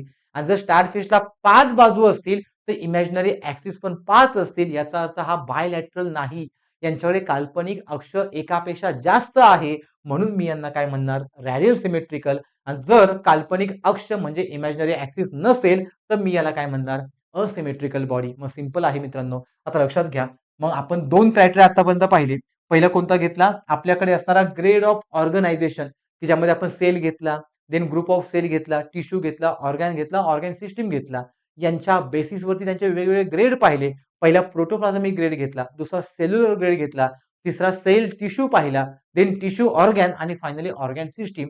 नंतर आपण दुसऱ्या क्रायटेरियाकडे आलो. दुसरा क्रायटेरिया म्हणजे बॉडी सिमेट्री, की ज्या बॉडी सिमेट्रीमध्ये आपण बायलॅटरल पाहिलं. बायलॅटरलला म्हणतात द्विपार्श्व सममित. द्वि म्हणजे दोन, म्हणजे दोन भागांमध्ये समान डिव्हिजन. देन आपण अरीय सममित पाहिलं, की ज्याला आपण रॅडियल सिमेट्री म्हणतो. त्यांच्याकडे इमॅजिनरी ऍक्सिस एकापेक्षा जास्त असतात, म्हणून त्यांना आपण काय म्हटलं? अरीय सममित म्हटलं. आणि पुढे अशी बॉडी पाहिली की ज्यांचे दोन समान भाग होत नाही, म्हणून त्यांना असममित म्हटलं. म्हणजेच आपण काय म्हटलं त्यांना? तर आपल्याकडे असणारा असिमेट्रिकल बॉडी म्हटलं. आता मित्रांनो तिसरा पॉइंट. तिसरा पॉइंट आपल्याला एक्झामसाठी महत्वाचा आहे. तो म्हणजे जर्म लेयर. आता लक्षात घ्या. तिसरा कोणता आहे? Germ layer. याच्यावरती आयोगाने भरपूर वेळा PYQ विचारलेत. सो आपल्याला एक्झामसाठी IMP आहे, लक्षातच ठेवायचा. आता जर्म लेयर म्हणजे काय? लक्षात घ्या. जर्म म्हणजे जर्मिनेटिव्ह. लक्षात घ्या. जर्म म्हणजे काय? जर्मिनेटिव्ह. जर्मिनेटिव्ह मीन्स रिप्रोडक्टिव्ह सेल. ज्यांच्यामध्ये नवीन ऑर्गॅनिझम बनवण्याची क्षमता असते, अशा पेशींना म्हणतात जर्म सेल. मग लक्षात घ्या, प्रत्येक प्राण्यांमध्ये रिप्रोडक्शनची काहीतरी कॅपॅसिटी असते. मग जर रिप्रोडक्शनची कॅपॅसिटी असेल तर त्या कॅपॅसिटीमध्ये काही लेयर पाहायला भेटतात, काही आवरण पाहायला भेटतात. त्या आवरणालाच आपण काय म्हणतो? Germ layer. मग काही प्राण्यांमध्ये 3 आवरण असतात, लक्षात घ्या. आणि काही प्राण्यांमध्ये 2च आवरण असतात. मग ज्या प्राण्यांमध्ये 3 आवरण आहे त्यांना म्हणतात ट्रिप्लोब्लास्टिक. लक्षात घ्या. ट्रिप्लोब्लास्टिक म्हणजे त्रिस्तरीय. मग त्रिस्तरीय म्हणजेच काय? ट्रिप्लोब्लास्टिक. मग सगळ्यात बाहेरची जी आवरण आहे त्याला म्हणतात एक्टोडर्म. लक्षात घ्या. डर्म म्हणजे लेयर. डर्म म्हणजे लेयर किंवा आवरण. लक्षात घ्या. याला म्हणतात डर्म. डर्म म्हणजे काय? आवरण. एक्टो म्हणजे बाह्य, म्हणजे बाह्य आवरण. जी मधी लेयर आहे त्यांना म्हणतात मेझोडर्म. लक्षात घ्या. काय म्हणतो आपण? मेझोडर्म. आणि जी आतमध्ये आहे त्यांना आपण काय म्हणतोय? एंडोडर्म, म्हणजे आतमध्ये असणारं आवरण. जर एखाद्या प्राण्याकडे 3 लेयर असतील त्यांना म्हणतो आपण ट्रिप्लोब्लास्टिक. मग आता इथं मी एक हिंट देईल, ती हिंट तुम्हाला शेवटपर्यंत लक्षात ठेवायची आहे. फायलम निडारिया, लक्षात घ्या मी काय म्हणतोय. संघ निडारिया हा एकमेव संघ आहे की जो डिप्लोब्लास्टिक असतो. इतर जेवढे संघ येतील सगळ्या संघांमध्ये त्यांची जर्म लेयर काय असेल, ट्रिप्लोब्लास्टिक. इव्हन आपली पण जर्म लेयर काय, ट्रिप्लोब्लास्टिक. मग अजून दुसरा एक टाईप असतो तो म्हणजे डिप्लोब्लास्टिक. डिप्लोब्लास्टिक म्हणजे आपल्याला जी जर्म लेयर पाहायला मिळते ती द्विस्तरीय असते. मग त्यांच्यामध्ये दोनच लेयर असतात, लक्षात घ्या. दोन लेयर. सगळ्यात बाहेरच्या लेयरला मी काय म्हणणार, एक्टो. आणि मधल्या म्हणजे सगळ्यात आतमधल्या लेयरला मी काय म्हणणार, एंडोजर्म. आणि जी मधली लेयर आहे ती डेथ झालेली असते, लक्षात घ्या. मधल्या लेयरची काय झालेली असते, डेथ. म्हणून या प्राण्यांमध्ये काय असतात, डिप्लोब्लास्टिक. मग आयोग विचारेल की संघ प्लेटिहेल्मिंथस डिप्लोब्लास्टिक आहे? नाही मित्रांनो, तो डिप्लोब्लास्टिक नाही, तो ट्रिप्लोब्लास्टिक आहे. मग मी तुम्हाला आताच हिंट दिली. संघ निडारिया सोडून जेवढे संघ येतील ते सगळे संघ काय झाले, ट्रिप्लोब्लास्टिक. फक्त यामध्ये पोरीफेरा घेऊ नका. आणि डिप्लोब्लास्टिकचा विचार केला तर डिप्लोब्लास्टिक एकच संघ सापडतो, तो म्हणजे संघ निडारिया किंवा फायलम सिलेंटेरेटा. हे म्हणजे फक्त डिप्लोब्लास्टिक. बाकी सगळे संघ काय झाले आपल्याकडे, ट्रिप्लोब्लास्टिक. मग लक्षात घ्या, आतापर्यंत आपण 3 पॅरामीटर पाहिले किंवा 3 आधार पाहिले. पहिला आधार कोणता घेतला, ग्रेड ऑफ ऑर्गनायझेशन. दुसरा आधार कोणता घेतला, बॉडी सिमेट्री. तिसरा आधार कोणता घेतला तर आपल्याकडे असणारा जर्म लेअर. आता चौथा आधार पहा. चौथा आधार म्हणजे बॉडी सेगमेंटेशन, लक्षात घ्या. चौथा आधार म्हणजे बॉडी सेगमेंटेशन. आता बॉडी सेगमेंटेशन म्हणजे काय, सेगमेंट म्हणजे तुकडे पाडणे. सेगमेंट म्हणजे काय, तुकडे पाडणे. ज्या प्राण्यांचे तुकडे समान होतात त्यांना म्हणतात सेगमेंटेड बॉडी. ज्या प्राण्यांचे तुकडे असमान होतात त्यांना म्हणतात नॉन सेगमेंटेड बॉडी. समजा आता हा ह्युमन आहे, मी म्हटलं यांचे 2 समान भाग करा, होऊ शकतात. पण मी म्हटलं यांचे मल्टिपल तुकडे करा आणि सगळे तुकडे समान करा, शक्य आहे का, नाही. याचा अर्थ यांच्याकडे सेगमेंटेशन नाही. अशा बॉडीला म्हणतात नॉन सेगमेंटेड बॉडी. लक्षात घ्या, अशा बॉडीला आपण काय म्हणणार, नॉन सेगमेंटेड. म्हणजेच मराठीमध्ये म्हणतात अखंडित शरीर. सेगमेंट म्हणजे खंड. वेगवेगळे आपण खंड बनवतो आणि जर खंड बनत नसेल तर आपण त्यांना अखंडित शरीर म्हणतो. मग लक्षात घ्या, अशाच बेसिसवरती आपल्याला अजून एक पाहायला मिळतं. समजा माझ्याकडे हा अर्थवॉर्म आहे, लक्षात घ्या. जर माझ्याकडे हा अर्थवॉर्म असेल तर अर्थवॉर्म म्हणजे गांडूळ, त्याला अशा रिंग्ज असतात. आणि जर मी प्रत्येक रिंग्जला त्याला कट केलं तर त्यांचे सगळे भाग समान तयार होतात. अशा वेळेस मी यांना काय म्हणेल, सेगमेंटेड बॉडी. मग सिंपल आहे ना, ज्या प्राण्यांचं सेगमेंट होतात त्यांचा ग्रुप वेगळा, ज्या प्राण्यांचे सेगमेंट होत नाही त्यांचा ग्रुप वेगळा.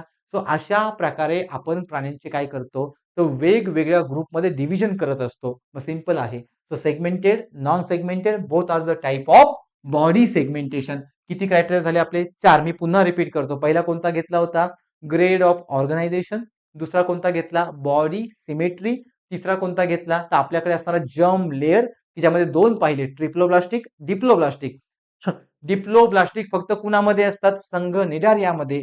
इतर सगळे संघ कसे असणार, ट्रिप्लोब्लास्टिक. आणि चौथा कोणता घेतला आपण, तर बॉडी सेगमेंटेशन. आता मित्रांनो पाचवा महत्वाचा कोणता, बॉडी सेगमेंटेशन मध्ये तुम्ही काय लक्षात ठेवता की बॉडीचे जर समान भाग झाले देन सेगमेंटेड अवेलेबल आहे. आणि जर बॉडीचे समान भाग होत नसतील तर मराठीमध्ये त्याला आपण अखंडित शरीर म्हणजेच नॉन सेगमेंटेड बॉडी म्हणतो. मात्र लक्षात घ्या, जर आपण हे पूर्ण पाहिलं तर पाचवा सगळ्यात महत्वाचा क्रायटेरिया तो म्हणजे बॉडी कॅव्हिटी. पॉइंट महत्वाचा आहे, लक्षात ठेवा. आता कॅव्हिटी म्हणजे काय मित्रांनो, यालाच मराठीमध्ये म्हणतात देहगुहा. शब्द लक्षात ठेवा, मराठीमध्ये काय म्हटलं, देहगुहा. गुहा म्हणजे काय मित्रांनो, पोकळीचा भाग. लक्षात घ्या, गुहा म्हणजे काय, पोकळी. आपण सगळ्यांनी गुहा पाहिलेली आहे. गुहा मोस्ट ऑफ पोकळ असते.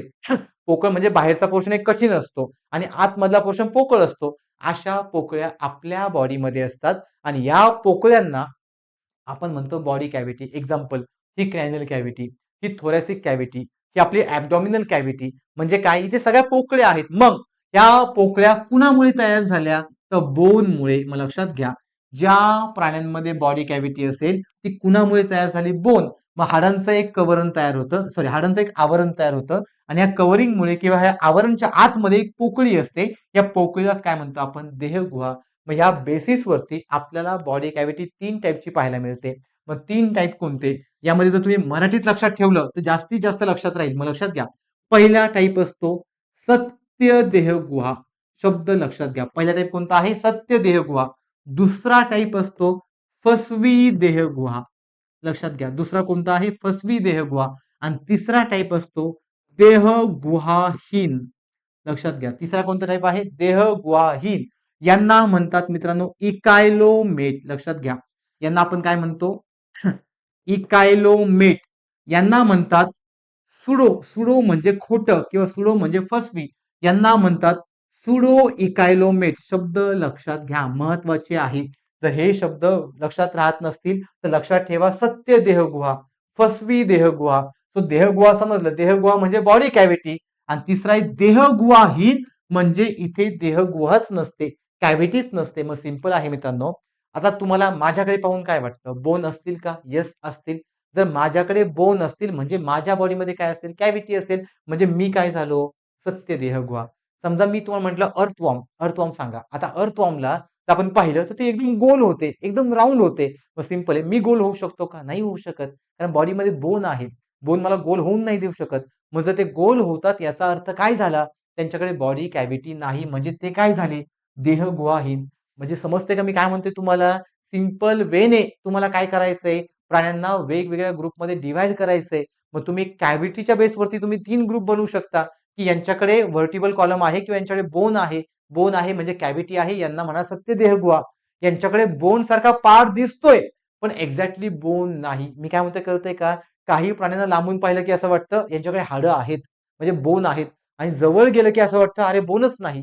ते लांबून दिसतात स्ट्रेट, पण एक्झॅक्टली त्यांच्याकडे बोन नाही. म्हणजे त्यांनी आपल्याला फसवलं. म्हणून त्यांना म्हणतात फसवी देहगुहा किंवा काय म्हणतात? सुडो अॅक्युलोमेट. मग लक्षात घ्या. असे आपल्याकडे कॅव्हिटीचे किती टाईप झाले? 3. सो आपल्याकडे कोणता प्रकार झाला? सत्य देहगुहा, फसवी देहगुहा, एक्झाम्पल अर्थवॉर्म. आणि मी जर अमिबा म्हटलं तर तो काय झाला? देहगुहाहीन झाला. कुणावरती डिपेंड आहे? तर आपल्याकडे असणाऱ्या बोन वरती. मग लक्षात घ्या. आता आपण 5 मेथड पाहिल्या. पहिली मेथड कोणती घेतली? Artificial method. कोणी दिली? अरिस्टोटल. वापरत नाही. दुसरी कोणती घेतली? नैसर्गिक पद्धत. ती पण वापरत नाही. तिसरी कोणती घेतली? उत्क्रांतीवर आधारित पद्धत. कोणी दिली? डॉम्बस्की आणि मेयर. ती पण वापरत नाही.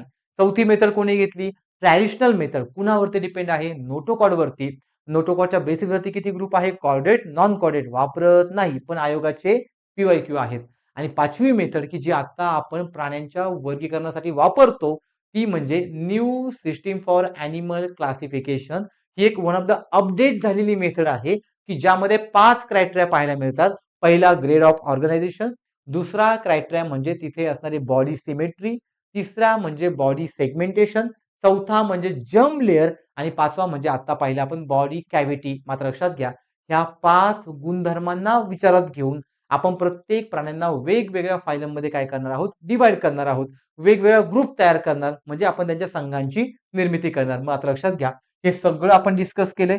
हे सगळं तुम्हाला आपल्या या नोट्समध्ये पाहायला भेटेल. मग लक्षात घ्या हा PDF तुम्हाला भेटणार आहे आणि या PDF मध्ये ह्या सगळ्या पॉईंट्स भेटतील. लक्षात घ्या. एक्झाम्पल आता हे पहा. हे आता आपल्याकडे असणारं बॉडी सिमेट्री. सो आता आपण हे सगळं डिस्कस केलंय की असिमेट्रिकल बॉडी असते, बायलॅटरल असते, रॅडियल असते, PYQ आहे आयोगाचा.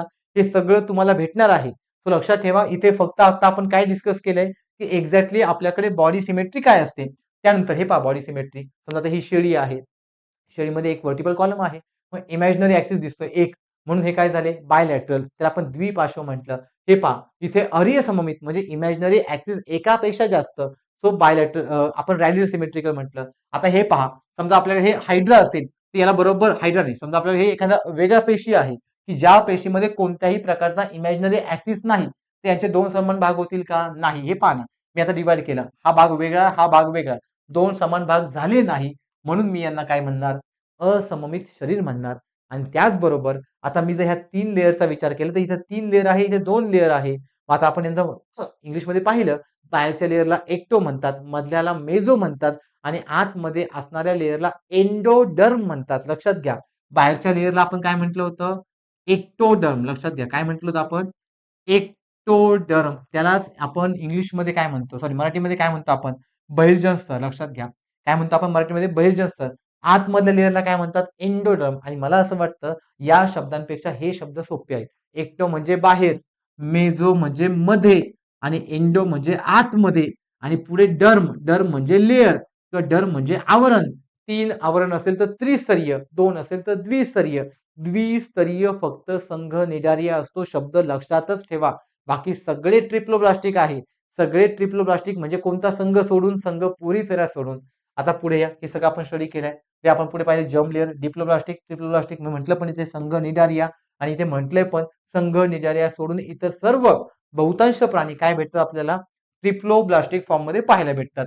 देन आता आपण बॉडी कॅव्हिटी पाहिली. सो आपल्याला इकायलोमेट आहे, अॅक्युलोमेट आहे, सुडोकायलोमेट आहे. म्हणजेच आपल्याकडे असणारी सत्य देहगुहा, देहगुहाहीन आणि खोटी देहगुहा यांचे हे एक्झाम्पल आहेत. मात्र लक्षात घ्या मित्रांनो, आता हे सगळं पाहताना आता आपल्याला एक एक फायलम पाहायचा आहे आणि आपण बॉडी सेगमेंटेशन पण पाहिलं. सेगमेंटेशन म्हणजे समान भाग तयार होणे. जर समान भाग तयार होत असेल देन त्यांना आपण सेगमेंटेड बॉडी म्हणतो, म्हणजे खंडित शरीर म्हणतो. आणि जर समान भाग होत नसेल तर याचा अर्थ ते अखंडित शरीर आहे. सिंपल आहे. आता या बेसिसवरती आता सगळ्यात महत्वाचे पॉइंट आपण चालू करतोय. लक्षात घ्या, आता आपल्या चॅप्टरचा एक भाग संपला, आता चॅप्टरचा दुसरा भाग. पण दुसरा भाग सगळा पहिल्या भागावरती अवलंबून आहे. जर तुम्हाला नवीन सिस्टीमचे क्रायटेरिया समजले तरच हा चॅप्टर सॉल्व्ह होतो. मग लक्षात घ्या मित्रांनो, जर आपण आता नवीन सिस्टीमचे क्लासिफिकेशन पाहिले तर आपल्याला वेगवेगळे संघ पाहायला मिळतात. त्यातला एक संघ म्हणजे कोणता? संघ पोरीफेरा. त्यालाच आपण काय म्हटलं? फायलम पोरीफेरा किंवा त्यालाच मराठीमध्ये काय म्हणतात? रंध्रीय प्राणी संघ. मात्र लक्षात घ्या, जर आपण संघ फायलमचा विचार केला, संघ पोरीफेरांचा विचार केला, तर आता इथून पुढे प्रत्येक संघाला कसं पाहायचं? आता काही गोष्टी लक्षात ठेवायच्या. सगळ्यात पहिल्यांदा आपण त्या संघाची डायग्राम पाहणार. लक्षात घ्या, त्या संघाची डायग्राम पाहणार, ती डायग्राम इथे सेव्ह करणार. देन डायग्राम सेव्ह झाल्यावरती ती डायग्राम दिसते कशी, म्हणजे आपण त्यांची काय पाहणार? रचना पाहणार. देन रचना पाहिल्यावरती समजतं की आता यांना पाहून लगेच कळतं की हे पाण्यावरती येतील की जमिनीवरती येतील. म्हणजे आपल्याला काय समजलं? त्यांचा हॅबिटेट समजला. लक्षात घ्या, काय समजलं? हॅबिटेट समजला. सो पहिला पॉईंट तुम्ही कशाबद्दल घेताल? According to diagram. Second point तुम्ही कशाबद्दल घेताल? त्यांची रचना काय आहे. तिसरा पॉईंट तुम्ही कशाबद्दल घेताल? ते प्राणी राहतात कुठे, त्यांचा हॅबिटेट काय असेल. चौथा पॉईंट कशाबद्दल घेताल? आता आपण जे 5 क्रायटेरिया पाहिले, grade of organisation, body cavity, body segmentation, germ layer किंवा बॉडी कॅव्हिटी, हे सगळे पॉइंट्स कशामध्ये येतील? पॉइंट नंबर 4 मध्ये येतील. पाचवा पॉइंट, त्या प्राण्यांमध्ये काय वेगळं आहे. लक्षात घ्या, आता प्रत्येक प्राणी इझिली वेगळा आहे किंवा इझिली वेगवेगळ्या ग्रुपमध्ये डिवाइड होतो. असं का?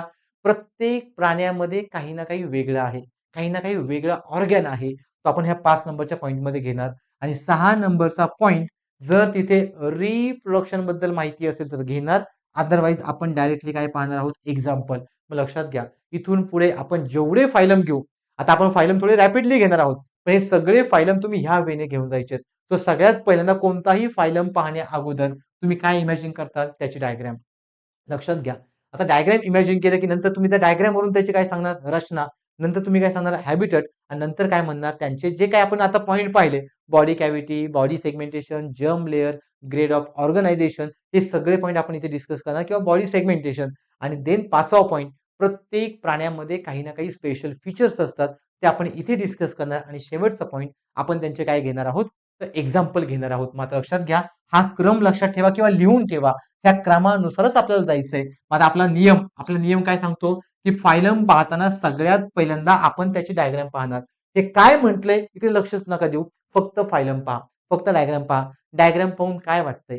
ही डायग्राम जमिनीवरती येईल का? नाही, फक्त पाण्यामध्ये येईल. बरोबर. आणि जर ही फक्त पाण्यामध्ये येत असेल तर यांना आपल्याला जे ऑर्गॅन आहेत, स्पेसिफिक ऑर्गॅन, ते पाहायला भेटतात का आपल्यासारखे? नाही. मग लक्षात घ्या, इथे ऑर्गॅन नाही, टिश्यू पण नाही, पण सगळे सेल एकत्र आलेत. रचना एकदम साधी आहे. आहे का साधी? मग कॉम्प्लिकेटेड रचना कुणाला म्हणतात? जर तुम्ही याच्यासोबत माझं कंपेअर केलं तर माझी कॉम्प्लिकेटेड रचना आहे, बिकॉज माझ्या बॉडीमध्ये ऑर्गॅन सिस्टीम आहे आणि यांच्या बॉडीमध्ये आपल्याला फक्त ऑर्गॅनचं स्ट्रक्चर पाहायला मिळतंय. फक्त सेलचं स्ट्रक्चर पाहायला मिळतंय. जर सेलचं स्ट्रक्चर असेल तर रचना साधी आहे. मग सिंपल. जर आयोगाने तुम्हाला संघ पोरीफेरा म्हटलं तर ही इमेज डोळ्यासमोर ठेवा. लक्षात घ्या, ही पण इमेज राहत नसेल, तुम्ही ब्रेड आणि पाव पाहिले ते समोर ठेवा. बिकॉज ब्रेड आणि पाव ईस्ट पासून बनवतात. लक्षात घ्या, कशापासून बनवतात? ईस्ट. आणि ईस्ट पण काय आहे? संघ पोरीफेरा. ठीक आहे, हे लक्षात राहत नाही, ब्रेड आणि पाव लक्षात ठेवा. मग सिंपल आहे. आता आपण काय करायचं? एक एक विधान वाचायचं आणि डायग्राम मध्ये मॅच करायचं. पहिला पॉईंट कशाबद्दल होता? त्यांच्याकडे असणारा डायग्राम. संपला. आता दुसरा पॉईंट त्यांची रचना. यांची रचना कशी असणार आहे? साधी पहा, साधी रचना आहे का? आहे. मी पुन्हा सांगतो, जर आयोगाने असा प्रश्न विचारला, की संघ पोरी फेऱ्याबाबत कोणते विधान योग्य आहेत ते ओळखा. तुम्हाला विधानं माहीत नाही चालतंय. लक्षात घ्या, विधानं माहीत नाही चालते, पण तुम्हाला डायग्राम माहीतच असावी लागेल, की पोरी फेऱ्यामध्ये कोणता प्राणी येतो हे माहीतच असावं लागेल. ठीक आहे, हे पण आठवत नाही चालतंय. तुम्ही डोळ्यासमोर पाव ठेवा, पाव किंवा ब्रेड ठेवा. पाव आणि ब्रेड कुणापासून बनलेत?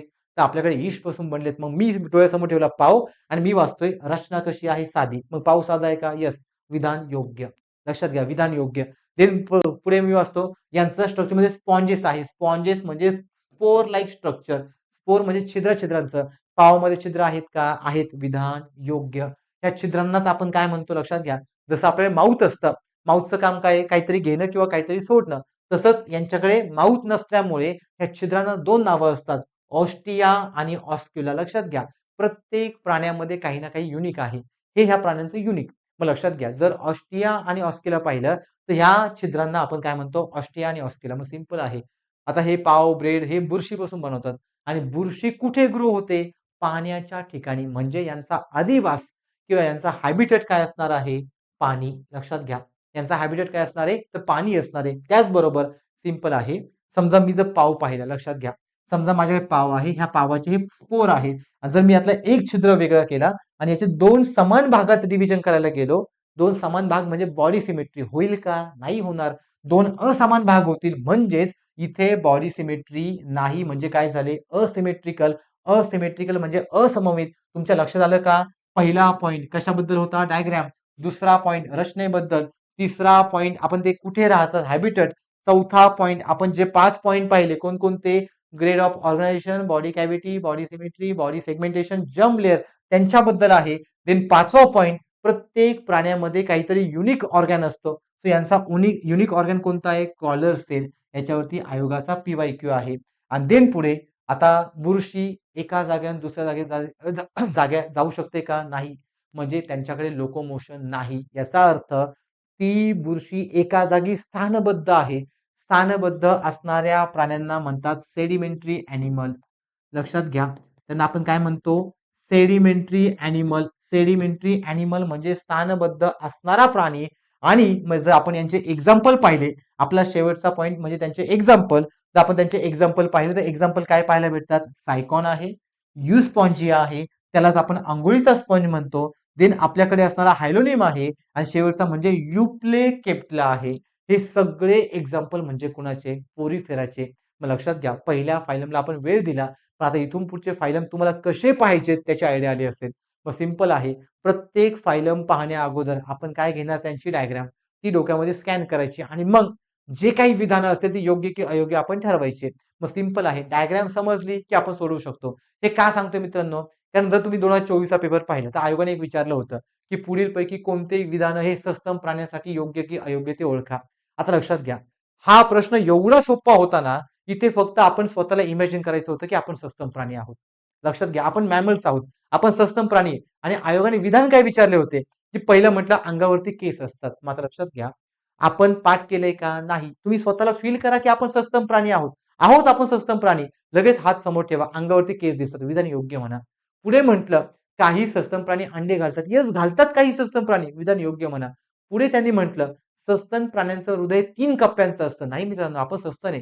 हृदय किती? 4. म्हणजे मला काय सांगायचंय? पाठ केलं का? नाही. आपण समोर डायग्राम ठेवली आणि आपण त्याला फील केलं आणि ते विधान योग्य की अयोग्य ठरवलं. सेम त्याच वेळेने हे सगळे संघ आपल्याला काय करायचे? सोडवायचे आहेत. आणि देन यांचे एक्झाम्पल पाठच करा. मी मेन्शन पण केलंय. हे आपल्याला एक्झामसाठी कसे असणार आहेत? तर IMP असणार आहे. सो पुढचा फायलम पहा आता. पुढचा फायलम आहे संघ निडारिया किंवा फायलम निडारिया. त्यालाच म्हणतात फायलम सिलेंटेरेटा. यामध्ये आपल्याला पाहायला भेटतो हायड्रा. आता लक्षात घ्या, भरपूर लोकांना हायड्रा ॲनिमल आहे की प्लांट हेच कळत नाही. आपण शिकतोय ॲनिमल. मग हायड्रा काय असणार? Animal classification. मग आपला पहिला नियम काय घेणार आपण? डायग्राम पहा. आता डायग्राम पाहिली तर काय दिसतं रे? हे जमिनीवरती येतील का? नाही, फक्त पाण्यामध्ये येतील. त्याचबरोबर यांची रचना पहा, अशी सिलेंडर सारखी आहे. सिलेंडर सारखी रचना म्हणजे काय? लक्षात घ्या. जर आपण सिलेंडर सारखी रचना पाहत असेल तर या रचनेमध्ये मोस्ट ऑफ आपण काय पाहतो? सिलेंडर म्हणजे हे पहा, या रचनेला म्हणतात सिलेंडर. या रचनेला काय म्हणतो आपण? सिलेंड्रिकल. त्याचबरोबर यांची रचना तुम्हाला छत्री सारखी दिसते. आहे का छत्री सारखी? त्याचबरोबर यांच्या बॉडीमध्ये तुम्ही कोणत्याही अँगलने यांना कट करा, तरी पण हे दोन समान भागामध्येच कट होतात. याचा अर्थ हे झाले रॅडियल सिमेट्रिकल. लक्षात घ्या, हे काय झाले रॅडियल सिमेट्रिकल. आणि यांना पाहून वाटतं का हे जमिनीवरती येतील? नाही, हे फक्त पाण्यात येतील. मग आता पॉइंट पहा, लक्षात घ्या. हे फक्त आपण कसं ठरवलं? तर डायग्राम पाहून. आता डायग्राम पाहून एवढं जर ठरवलं असेल, तर आता इकडे या. काय म्हटलंय पहा, शरीराची रचना. पहिला पॉइंट काय? डायग्राम पाहून घेणं. दुसरा पॉइंट काय? रचना. काय रचना आहे? सिलेंड्रिकल. हे पहा, आहे का सिलेंड्रिकल? आहे.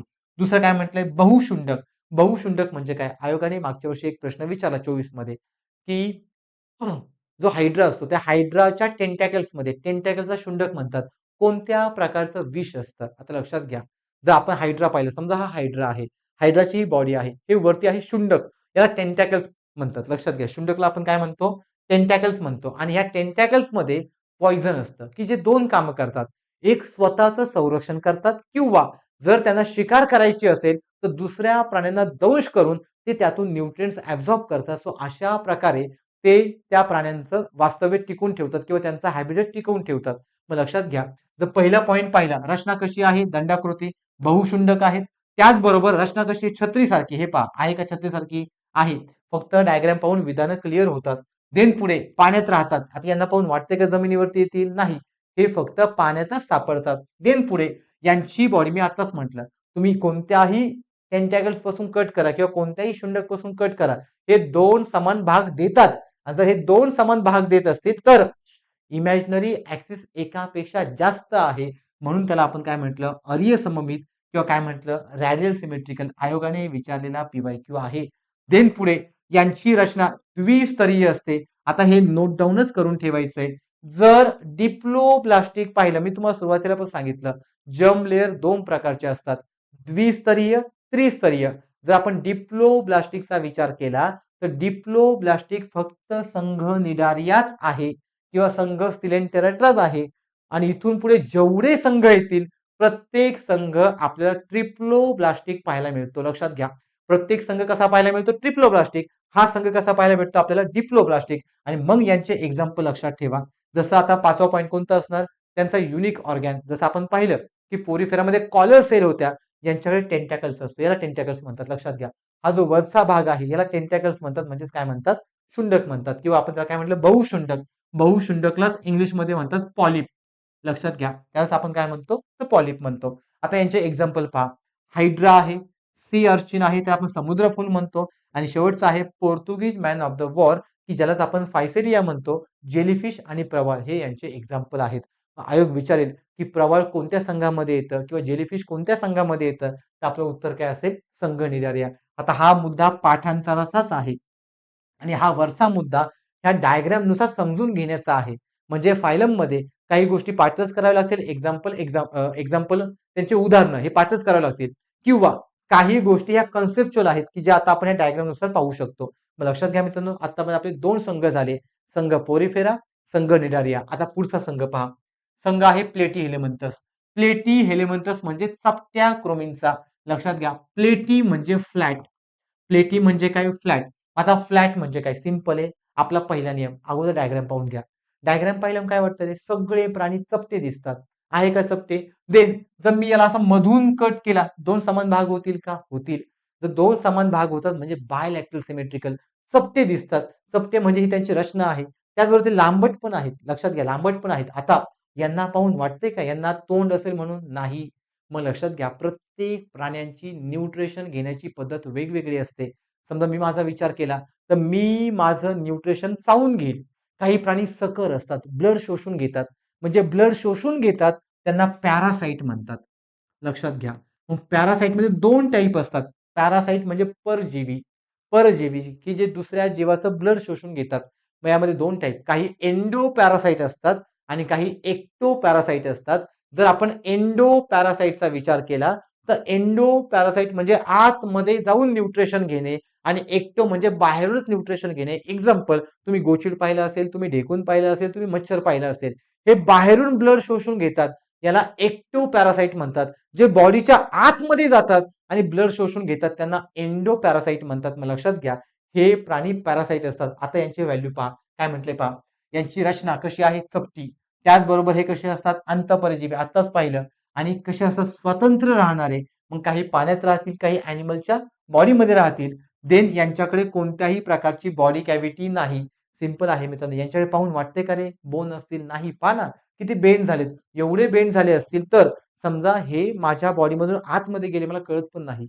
आणि जर बोन असतात लगेच मला कळलं असतं कारण ते टोचले असते. सिंपल आहे. जर यांची रचना पाहिली तर बोन नाही म्हणजे बॉडी कॅव्हिटी पण नाही म्हणजे हे काय झाले देहगुहाहीन. पण जर यांचे दोन समान भागामध्ये डिव्हिजन करायला गेलो तर दोन समान भाग होतात म्हणजे आपण त्याला काय म्हणणार बायलॅटरल सिमेट्रिकल. त्याचबरोबर हे झाले त्रिस्तरीय. आता हा मुद्दा लक्षातच ठेवा. जर्म लेअर दोन प्रकारच्या डिप्लोब्लास्टिक आणि ट्रिप्लोब्लास्टिक. जो डिप्लोब्लास्टिक आहे तो फक्त संघ निडारिया. इथून पुढे जेवढे संघ येतील ते सगळे संघ कसे असतील ट्रिप्लोब्लास्टिक. आणि सगळ्यात महत्वाचं हे असतात उभयलिंगी. उभयलिंगीला म्हणतात हर्मोफ्रोडाईट. लक्षात घ्या. उभयलिंगीला आपण काय म्हणतो हर्मोफ्रोडाईट. हर्मोफ्रोडाईट म्हणजे काय ज्यांच्या बॉडीमध्ये बॉडी एकच एकाच बॉडीमध्ये मेल पार्ट पण आहे आणि एकाच बॉडीमध्ये फिमेल पार्ट पण आहे. जर मेल पार्ट फिमेल पार्ट एकाच बॉडीमध्ये असेल then it is called as hermaphrodite उभयलिंगी. आपण हर्मोफ्रोडाईट नाही. एक तर आपण मेल आहोत किंवा एक तर आपण फिमेल आहोत म्हणजे आपण झालो युनिसेक्सुअल आणि दोन्ही जेंडर यांच्यामध्ये असल्यामुळे यांना म्हणतात उभयलिंगी. लक्षात घ्या मित्रांनो हे खूप भयंकर असतात. जर आपल्या बॉडीमध्ये गेले तर हे बॉडीच्या आतमध्ये जाऊन स्वतःचं रिप्रोडक्शन करतात बिकॉज एकाच अळईमध्ये किंवा एकाच या प्लॅटी एलिमेंटस मध्ये किंवा एकाच चपट्या कृमींच्या संघामध्ये दोनही बॉडी आहेत. त्यामुळे ते सेक्सुअल रिप्रोडक्शन करण्यासाठी कॅपेबल असतात आणि मग ते त्यांचं काय करतात पॉप्युलेशन वाढवतात. आता यांचे एक्झाम्पल लक्षात घ्या. कोणकोणते उदाहरणं आहेत. पहिला आहे प्लॅनरिया. हे सगळे नंबर लक्षात ठेवा बरं का. प्लॅनरिया पट्टकृमी आणि लिव्हर फ्लू हे यांचे एक्झाम्पल. पट्टकृमीलाच काय म्हणतो आपण टेपवॉर्म म्हणतो. सगळे एक्झाम्पल तुम्हाला येणाऱ्या परीक्षेसाठी महत्वाचेच आहेत. ते लक्षातच ठेवायचे. आता पुढचा फायलम पहा मित्रांनो कोणता आहे. पुढचा आहे गोलकृमी प्राणी संघ. त्याला म्हणतात फायलम ॲस्केलहेलेवंथस. आता लक्षात घ्या. यापूर्वी पाहिला चपट्या कृमींचा. चपट्या म्हणजे सपाट. आता गोलकृमी म्हणजे आकार गोल. मग लक्षात घ्या. यांना पाहून काय वाटतंय गोलाकार आकार आहे. त्याचबरोबर दंडाकृती आहे, लांबट आहे, धाग्यांसारखा आहे आणि यांना तोंड दिसतंय का? नाही. म्हणजे हे पण काय झाले पॅरासाइट. कोणते like as a endo parasite. मग लक्षात घ्या. तो डायग्राम पाहिली. आता पहिला पॉइंट रचना. कशी रचना पहा लांबट. लांबट आहे का? आहे. देन बारीक धाग्यासारखी हे पहा बारीक धाग्यासारखी लांबट आहे. त्याचबरोबर हे प्राणी अंतःपरजीवी. लक्षात घ्या. आपल्याला लहानपणी आपण खूप वेळा जंताच्या गोळ्या खाल्ल्या असतील. आता लक्षात घ्या मित्रांनो. जर आपण जंताच्या गोळ्या खात असेल तर जंताच्या गोळ्या का खातो? कारण आपल्या बॉडीमध्ये हे जातात गोलकृमी. लक्षात घ्या इथे एक्झाम्पल आहे पहा पोटातील जंत. मग हे आतमध्ये जाऊन जर न्यूट्रिशन घेत असेल तर अशा जंतांना म्हणतात एंडो पॅरासाइट. लक्षात घ्या. अंतःपरजीवी. समजा गोचिडी ढेकून असेल त्यांना म्हणतात एक्टो पॅरासाइट. यांना काय म्हटलं एंडो पॅरासाइट. त्यांना म्हणतात एक्टो पॅरासाइट. मग लक्षात घ्या. जर ह्या एंडो पॅरासाइटचा विचार केला ते फ्री लिव्हिंग असतात. पाण्यात पण सापडतात, प्राण्यांच्या शरीरामध्ये पण सापडतात, इव्हन जमिनीवरती पण सापडतात. त्याचबरोबर आता हे जर आपल्या बॉडीमध्ये जात असेल तर लांबून पाहिल्यावरती वाटतं सरळ आहे म्हणजे बोन आहे. पण जर जवळ गेलो तर ते इझिली बेंड होतात म्हणजे बोन नाही. म्हणजे काय त्यांनी फसवलं. लांबून असं फील झालं की बॉडी कॅव्हिटी आहे पण प्रत्यक्षात कॅव्हिटी नाही. म्हणून त्यांना आपण काय म्हणणार सुडो कॉइलोमेट म्हणजे फसवी देहगुहा किंवा खोटी देहगुहा. आता जर यांचे आपण समान भाग करायला गेलो किंवा तुकडे केले तर समान तुकडे होत नाही म्हणजे यांचं शरीर आहे अखंडित म्हणजे नॉन सेगमेंटेड. आपण लास्ट टाइम पाहिलं ना की आपल्याला अर्थवॉर्म असेल तर अर्थवॉर्मला अशा रिंग सापडतात आणि या रिंगला जर आपण कट केलं तर समान भाग होतात. यांना खंडित शरीर म्हणतात. अशी रचना यांची नाही म्हणून हे काय झाले अखंडित शरीर. लक्षात घ्या हे काय झाले अखंडित शरीर. मग यांचे एक्झाम्पल लक्षात ठेवा. पोटातील जंत, देन हत्तीपाय रोगाचा जंत आणि तिसरा म्हणजे लोआ लोआ. लोआ लोआ म्हणजे डोळ्यातील जंत. हे आपल्या ह्युमन बॉडीमध्ये किंवा कोणत्याही प्राण्यांच्या बॉडीच्या आतमध्ये जाऊन त्यांचं न्यूट्रिशन घेतात. So it is called as endoparasite. लक्षात घ्या. तर आपण अंतःपरजीवी म्हणजेच काय म्हणतो एंडो पॅरासाइट म्हणतो. शब्द महत्वाचे आहे लक्षातच राहू द्या. हा झाला आपला संघ गोलकृमी किंवा संघ ॲस्केलहेलेमंथस. आतापर्यंत आपण 4 संघ घेतले. लक्षात घ्या. पहिला संघ कोणता घेतला पोरीफेरा. दुसरा संघ कोणता घेतला आपल्याकडे असणारा निडारिया. तिसरा कोणता घेतला आपण घेतला प्लॅटीहेलेमंथस चपट्या कृमींचा संघ. चौथा कोणता घेतला संघ गोलकृमींचा की ज्याला आपण ॲस्केलहेलेमंथस म्हणतो. आता पुढचा संघ लक्षात घ्या. पुढचा संघ कोणता आहे वलय प्राणी संघ की ज्याला आपण फायलम ॲनिलिडा म्हणतो. सो पहिला नियम डायग्राम पाहून घ्या. डायग्राम पाहिल्यावरती काय दिसतं रे? सगळे प्राणी मधून बेंड आहे का? सगळे प्राणी जर मधून बेंड असतील तर जिथे मधून ते बेंड आहे त्याला म्हणतात मेटॅमेरिकली सेगमेंटेड. लक्षात घ्या. त्याला काय म्हणतो आपण? मेटॅमेरिकली सेगमेंटेड. आता मधून बेंड आहे म्हणजे यांच्याकडे असणारा बोन किंवा यांच्याकडे जे हाड आहे त्या हाडांचा आकारच तसा आहे आणि हाडांचा आकारच तसा असल्यामुळे ते मधून काय झालेले दिसतात? आपल्याला बेंड झालेले दिसतात. म्हणून अशा प्राण्यांना आपण काय म्हटलं? Metamerically segmented. मग सिंपल आहे. जर हे मेटामेरिकली सेगमेंटेड असतील तर हे एक्टो पॅरासाइट असतात. एक्झाम्पल मित्रांनो, जळू. जळू म्हणजे लीच. तुम्ही पाहिलं असेल, लीच मेडिकल ट्रीटमेंटसाठी वापरतात. समजा इथे वेस्ट ब्लड आलं तर मी जळू लावेल आणि तो जळू काय करतो? ते सगळं ब्लड शोषून घेतो. म्हणून याला काय म्हटलं? Ectoparasite. मग सिंपल आहे. डायग्राम पाहिली. आता पहिला पॉईंट पहा. तो आपला संघ कोणता झालाय? वलय प्राणी. वलय का म्हणतात रे? हे मधून टर्न झाले, मधून बेंड झाले, म्हणून यांना काय म्हणतात? वलय प्राणी संघ किंवा काय म्हणतात? फायलम ॲनिलिडा. तो पहिलं वाक्य पहा. रचना कशी आहे? लांबट आहे, सिलेंड्रिकल. हे पहा, सिलेंड्रिकल आहे, त्याचबरोबर लांबट आहे, त्याचबरोबर बॉडी कशी आहे? मेटॅमेरिकली सेगमेंटेड. याला मेरिकली करा. सो हा झाला मेटॅमेरिकल. हे पहा, मेटॅमेरिकली सेगमेंटेड आहे. देन पुढे यांना आपण एक्टो पॅरासाइट पाहतो. आताच म्हटलं मी. जळू कुठे वापरतात? आपल्या बॉडीतलं जे वेस्ट आहे ते शोषून घेण्यासाठी वापरतात. म्हणून ते काय झाले? एक्टो पॅरासाइट, बाह्य परजीवी. देन आता पॉईंट आला ट्रिप्लोब्लास्टिक. मी सुरुवातीला सांगितलं 2 जर्म लेअर, डिप्लो आणि ट्रिप्लो. डिप्लो हा फक्त संघ निडारिया. बाकी सगळे फायलम म्हणजे त्यामध्ये फक्त पोरीफेरा घेऊ नका. पोरीफेरा डिप्लो पण नाही, ट्रिप्लो पण नाही. आणि पोरीफेरानंतर जो निडारिया येतो तो निडारिया किंवा संघ सिलेंटेरेटा हा फक्त डिप्लोब्लास्टिक. तिथून पुढचे सगळे प्राणी काय झाले? ट्रिप्लोब्लास्टिक झाले. मग हा पण काय झाला? ट्रिप्लोब्लास्टिक. सिंपल आहे. आता पुढे म्हटले द्विपार्श्व सममित. आता हा मध्ये बोन आहे. जर मी याला बरोबर मधून कट केला, 2 समान भाग होतात. म्हणजे यांची बॉडी काय झाली? तर द्विपार्श्व सममित. देन आता हे मधून बेंड होतात. हा यांचा परमनंट आकार आहे. म्हणजे मध्ये काहीतरी बोन असणार. बोन असणार म्हणजे देहगुहा आहे. सत्य देहगुहा म्हणजे इकायलोमेट बॉडी कॅव्हिटी. त्याचबरोबर आपल्याकडे माउथ असतो. यांच्याकडे माउथ नसतो. मग माउथचं काम करण्यासाठी एकतर यांच्याकडे सिटे असतील किंवा पॅरापोडिया असतील किंवा सकर्स असतील की जे ब्लड शोषून घेण्याचं काम करतात किंवा ते लिक्विड मीडियम शोषून घेण्याचं काम करतात. मग लक्षात घ्या, प्रत्येक प्राण्यांना त्यांच्या रचनेनुसार काहीतरी ऑर्गॅन असतो. सो यांना माउथ नसून यांना हे असे ऑर्गॅन असतात. आणि देन सगळ्यात शेवटी यांचं एक्झाम्पल काय? एक्झाम्पल आहे गांडूळ आहेत, जळू आहेत, नेरिस आहे आणि देन यांच्या शरीराभोवती एक क्युटिकल असतं. आता लक्षात घ्या, एक पॉईंट लक्षात ठेवायचा. आपल्याकडे बोन आहे. आपले बोन आपलं प्रोटेक्शन करतात. यांच्याकडे पण बोन आहे. ते यांचं प्रोटेक्शन करतात. पण आपलं बोन शरीराच्या आतमध्ये आहे. याला म्हणतात एंडोस्केलेटन. यांचं बोन शरीराच्या बाहेर कव्हरिंगच्या फॉर्ममध्ये आहे. त्याला म्हणतात एक्झोस्केलेटन. मग लक्षात घ्या, एक्झोस्केलेटन म्हणजे बाहेर, एंडोस्केलेटन म्हणजे आतमध्ये. जर एंडोस्केलेटन आपल्याकडे असतील तर ते बनतात कॅल्शियम पासून. शब्द लक्षात ठेवा. माझे शरीरातले बोन कॅल्शियम पासून बनलेत. पण जर एखाद्या प्राण्यांचे बोन शरीराच्या बाहेर असतील तर ते बनतात कॅल्शियम कार्बोनेट पासून. शब्द लक्षात ठेवा. ते कशापासून बनतात? कॅल्शियम कार्बोनेट पासून. सो हे झालं ह्या प्राण्यांची रचना.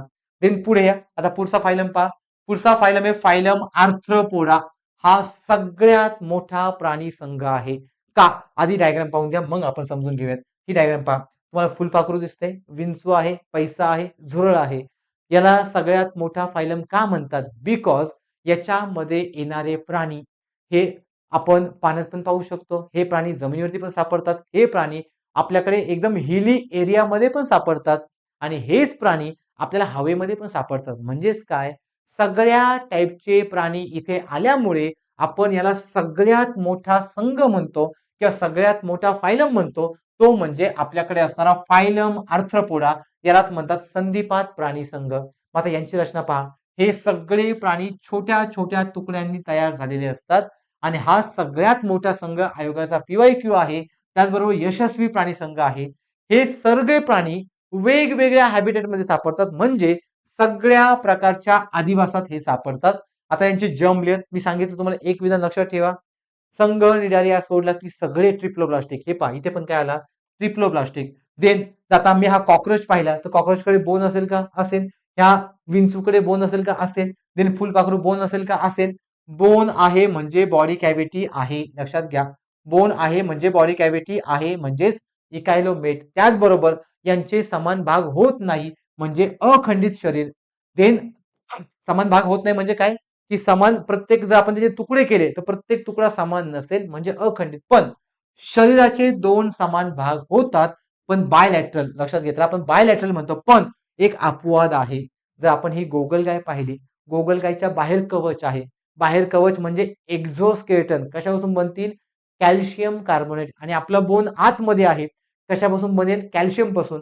मग जो बाहेरचा पार्ट आहे, हा बाहेरचा पार्ट गोगलगायसाठी आपल्याला द्विपार्श्व सममित पाहायला भेटत नाही. जर मी गोगलगाय हातामध्ये घेतली आणि जर कापायला गेलो, दोन समान भाग होणार नाही. पण बाकीच्या प्राण्यांचे होतील. हे पहा, मधून कापला, दोन समान भाग झाले. हे पहा, ऑक्टोपस मधून कापला, दोन समान भाग झाले.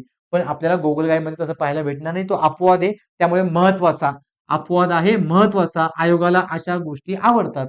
देन पुढे, या प्राण्यांचे शरीर तीन भागामध्ये डिवाइड असते.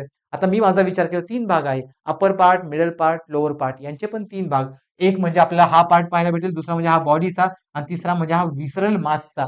सिंपल आहे. पहिला पार्ट कोणता आहे, डोळे, दुसरा पाय, आणि तिसरा अंतरंग संहती म्हणजे विसरल मास. हे पहा, हे जे दाखवलं विसरल मास, हे जे मास आहे, ह्या मासला काय म्हणतो आपण, विसरल मास म्हणतो. देन यांच्या शरीराभोवती काय असेल, मॅन्टल. मी सुरुवातीला सांगितलं, बोन बाहेर असेल तर कुणापासून बनलेला आहे, कॅल्शियम कार्बोनेट. आणि जर बोन आतमध्ये असेल, एक्झाम्पल आपण, तर कशापासून बनलाय, कॅल्शियम पासून. आता एक्झाम्पल लक्षात घ्या. कासव आहे, द्विपूट आहे, तर आपण शिंपला म्हणतो. गोगलगाय आहे, ऑक्टोपस आहेत. हे सगळे यांचे एक्झाम्पल आहेत. आता पुढे या मित्रांनो, फायलम इकायनोडर्मेटा. आता फायलम इकायनोडर्मेटा यालाच म्हणतात कंटक चर्मी प्राणी संघ. कंटक म्हणजे काटे, लक्षात घ्या, कंटक म्हणजे काटे. तुम्ही डायग्राम पहा, मग कळेल. हे पहा, जर तुम्ही स्टारफिश कधी हातामध्ये घेतला, टोचतो तो. इव्हन ते पण जाऊ दे. हे पहा, सी अर्चिन. जर तुम्ही हा सी अर्चिन पाहिला, समजा मी हात घेतला, यांच्यावरती ठेवला, तर बाहेर काटे आहेत. काटे माझ्या हातामध्ये घुसतील. आणि मी सांगितलं की जर बाहेर बोन असतील तर कुणापासून बनलेत, काटे म्हणजे बोनचा पार्ट आहे, कुणापासून बनलेत, कॅल्शियम कार्बोनेट पासून. आणि जर आपण यांचा विचार केला तर यांच्या बॉडीमध्ये नंबर ऑफ इमॅजिनरी ऍक्सिस आहेत, म्हणजे हे झाले अरीय सममित, म्हणजे झाले रॅडियल सिमेट्रिकल. आता या पॉईंटकडे, तो पहिला पॉईंट काय म्हणले, त्वचेवरती काटे, काटे म्हणून कंटक. आणि काटे कशापासून बनतील, कॅल्शियम कार्बोनेट, बिकॉज ते बॉडीच्या बाहेर आहेत, एक्झोस्केलेटन आहे. जर आतमध्ये असते तर कॅल्शियम. एक्झाम्पल आपण, लक्षात घ्या, समुद्रात सापडतात. आता जर आपण यांना पाहिलं तर जमिनीवरती सापडणारच नाही, हे फक्त समुद्रात सापडतील. देन ट्रिप्लोब्लास्ट, आता हा पॉईंट मी खूप वेळा रिपीट केलाय. देन यांच्याकडे देहगुहा असते, बॉडी कॅव्हिटी आहे. ज्यावेळेस हे अळी अवस्थेमध्ये असतात त्यावेळेस हे द्विपार्श्व असतात, आणि ज्यावेळेस ते प्रौढ अवस्थेमध्ये जातात त्यावेळेस ते अरीय सममित असतात. म्हणजेच काय, अळी अवस्थेमध्ये इमॅजिनरी ऍक्सिस एकच आहे, आणि ज्यावेळेस ते प्रौढ अवस्थेमध्ये जातील त्यावेळेस इमॅजिनरी ऍक्सिस एकापेक्षा जास्त आहे. अशा वेळेस मला ते रॅडियल सिमेट्रिकल किंवा बायलॅटरल सिमेट्रिकल फॉर्म मध्ये पाहायला मिळतात. त्याचबरोबर यांना मुवमेंट करण्यासाठी नलिका पाद असतात, त्याला ट्यूब फीट म्हणतात. डायग्राम पहा, हे पहा, याला ट्यूब फीट म्हणतात. हा ट्यूब फीट आहे, आणि या ट्यूब फीट थ्रू हे काय करतात, ते त्यांची लोकोमोशन चेंज करू शकतात. देन पुढे, या प्राण्यांची पुनर्निर्मिती क्षमता म्हणजे रिप्रोडक्शन कॅपॅसिटी कशी असते, चांगली असते. आणि यांचे एक्झाम्पल पहा, स्टारफिश आहे, सी अर्चिन आहे, ब्रिटल स्टार आहे, सी कुकुंबर आहे. हे सगळे यांचे एक्झाम्पल आहे. तुम्हाला सगळे एक्झाम्पल एक्झाम साठी महत्वाचे, ते पाठच करून ठेवायचे ते, बिकॉज सगळा डेटा एक्झाम ओरिएंटेड आहे. आता पुढचा संघ पहा मित्रांनो, संघ हेमी कॉर्डेटा. आता हेमी म्हणजे काय, हेमी म्हणजे अर्धा, कॉर्डेटा म्हणजे व्हर्टिबल कॉलम. आपण सुरुवातीला शिकलो ट्रॅडिशनल मेथड, तर ट्रॅडिशनल मेथडचा विचार केला तर नोटोकॉड आहे, इथे नोटोकॉड अर्धाच असतो, म्हणून त्याला म्हणतात हेमी कॉर्डेटा. आता हे सगळं पहा तुम्ही, या प्राण्यांमध्ये हा जो शुंड आहे याला प्रोबॉस्किस म्हणतात. या प्रोबॉस्किस मध्ये म्हणजे एवढा पार्ट, एवढाच आपल्याला हाडांचा पोर्शन पाहायला मिळतो. असं का, तर हे प्राणी वाळूमध्ये राहतात, वाळूमध्ये बीळ करून राहतात, आणि जर त्यांना बीळ करायचं असेल तर पुढचा भाग स्ट्रॉंग लागतो, म्हणून त्या भागामध्ये काय पाहायला भेटतं, बोन. तेवढ्याच भागामध्ये बोन असतो, म्हणून त्याला काय म्हणतात, हेमिकॉर्डेटा. मग लक्षात घ्या काय म्हटले, या प्राण्यांचे शरीर तीन भागामध्ये डिवाइड आहे. सेम, प्रोबॉस्किस, कॉलर आणि ट्रंक. पाहून घ्या, हा प्रोबॉस्किस, हा कॉलर आणि हा ट्रंक. प्रोबॉस्किस म्हणजे शुंड, कॉलर म्हणजे गळपट्टी, आणि आपल्याकडे ट्रंक म्हणजे काय, प्रकांड. अशा तीन भागामध्ये डिवाइड आहे. त्याचबरोबर हे शुंड मध्ये जो आपला बोनचा पार्ट आहे तो फक्त शुंड मध्येच पाहायला मिळतो. शुंड म्हणजे काय, तर वरती असा प्रोबॉस्किस. असं का, कारण ते सागर निवासी आहे. हे जमिनीवरती सापडतील का, नाही, फक्त पाण्यात सापडतील. मग ते पाण्यात काय करून राहतात, बिळ करून राहतात. जर ते पाण्यामध्ये बिळं करून राहत असतील तर अशा पाण्यामध्ये आपल्याला हे सगळे प्राणी सापडतात आणि यांना श्वसनासाठी असे साईडला कल्ले असतात. लक्षात घ्या, साईडला काय असतात? कल्ले असतात, की ज्या कल्ल्यां थ्रू ते काय करतात? श्वसन. मग यांचे एक्झाम्पल लक्षात ठेवा. बॅलेनोग्लॉसस सेकंड एक्झाम्पल काय आहे? तर सायकोग्लॉसस हे यांचे एक्झाम्पल आहेत, की जे आयोगासाठी महत्त्वाचे असतील. आता मित्रांनो चॅप्टरच्या आपण एंडकडे चाललोय.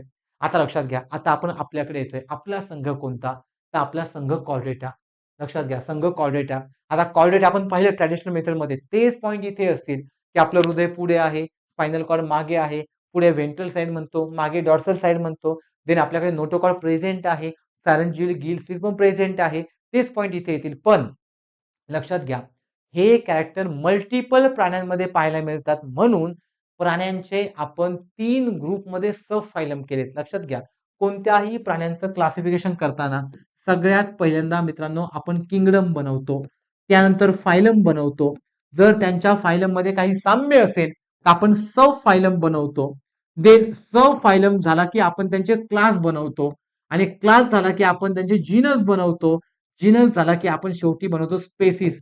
मग कोणत्याही प्राण्यांचा किंवा कोणत्याही वनस्पतींचा जो क्लासिफिकेशनचा आधार आहे, तो म्हणजे कोण असतो? स्पेसिस. आयोगाचा PYQ आहे. आयोगाने एकदा हा क्रम पण विचारलाय. मग आता आपण किंगडम करतोय. कोणता किंगडम? ॲनिमल किंगडम किंवा ॲनिमल क्लासिफिकेशन. त्याचे काय पाहिले? फायलम. पण काही फायलममध्ये साम्य आहे. म्हणून यांच्याही इथे साम्य पाहायला मिळतात. म्हणून यांचे आपण किती फायलम पाहतो किंवा किती सब फायलम पाहतो?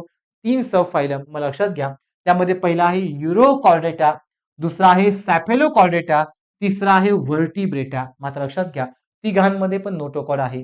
ज्यावेळेस नोटोकॉर्डचा आकार असा यू शेपचा असतो, त्याला युरोकॉर्डेटा म्हणतात आणि हे फक्त पाण्यामध्ये सापडतात. सॅफेलोकॉर्डेटा काय? ज्या प्राण्यांमध्ये आता लक्षात घ्या, समजा हा मासा आहे.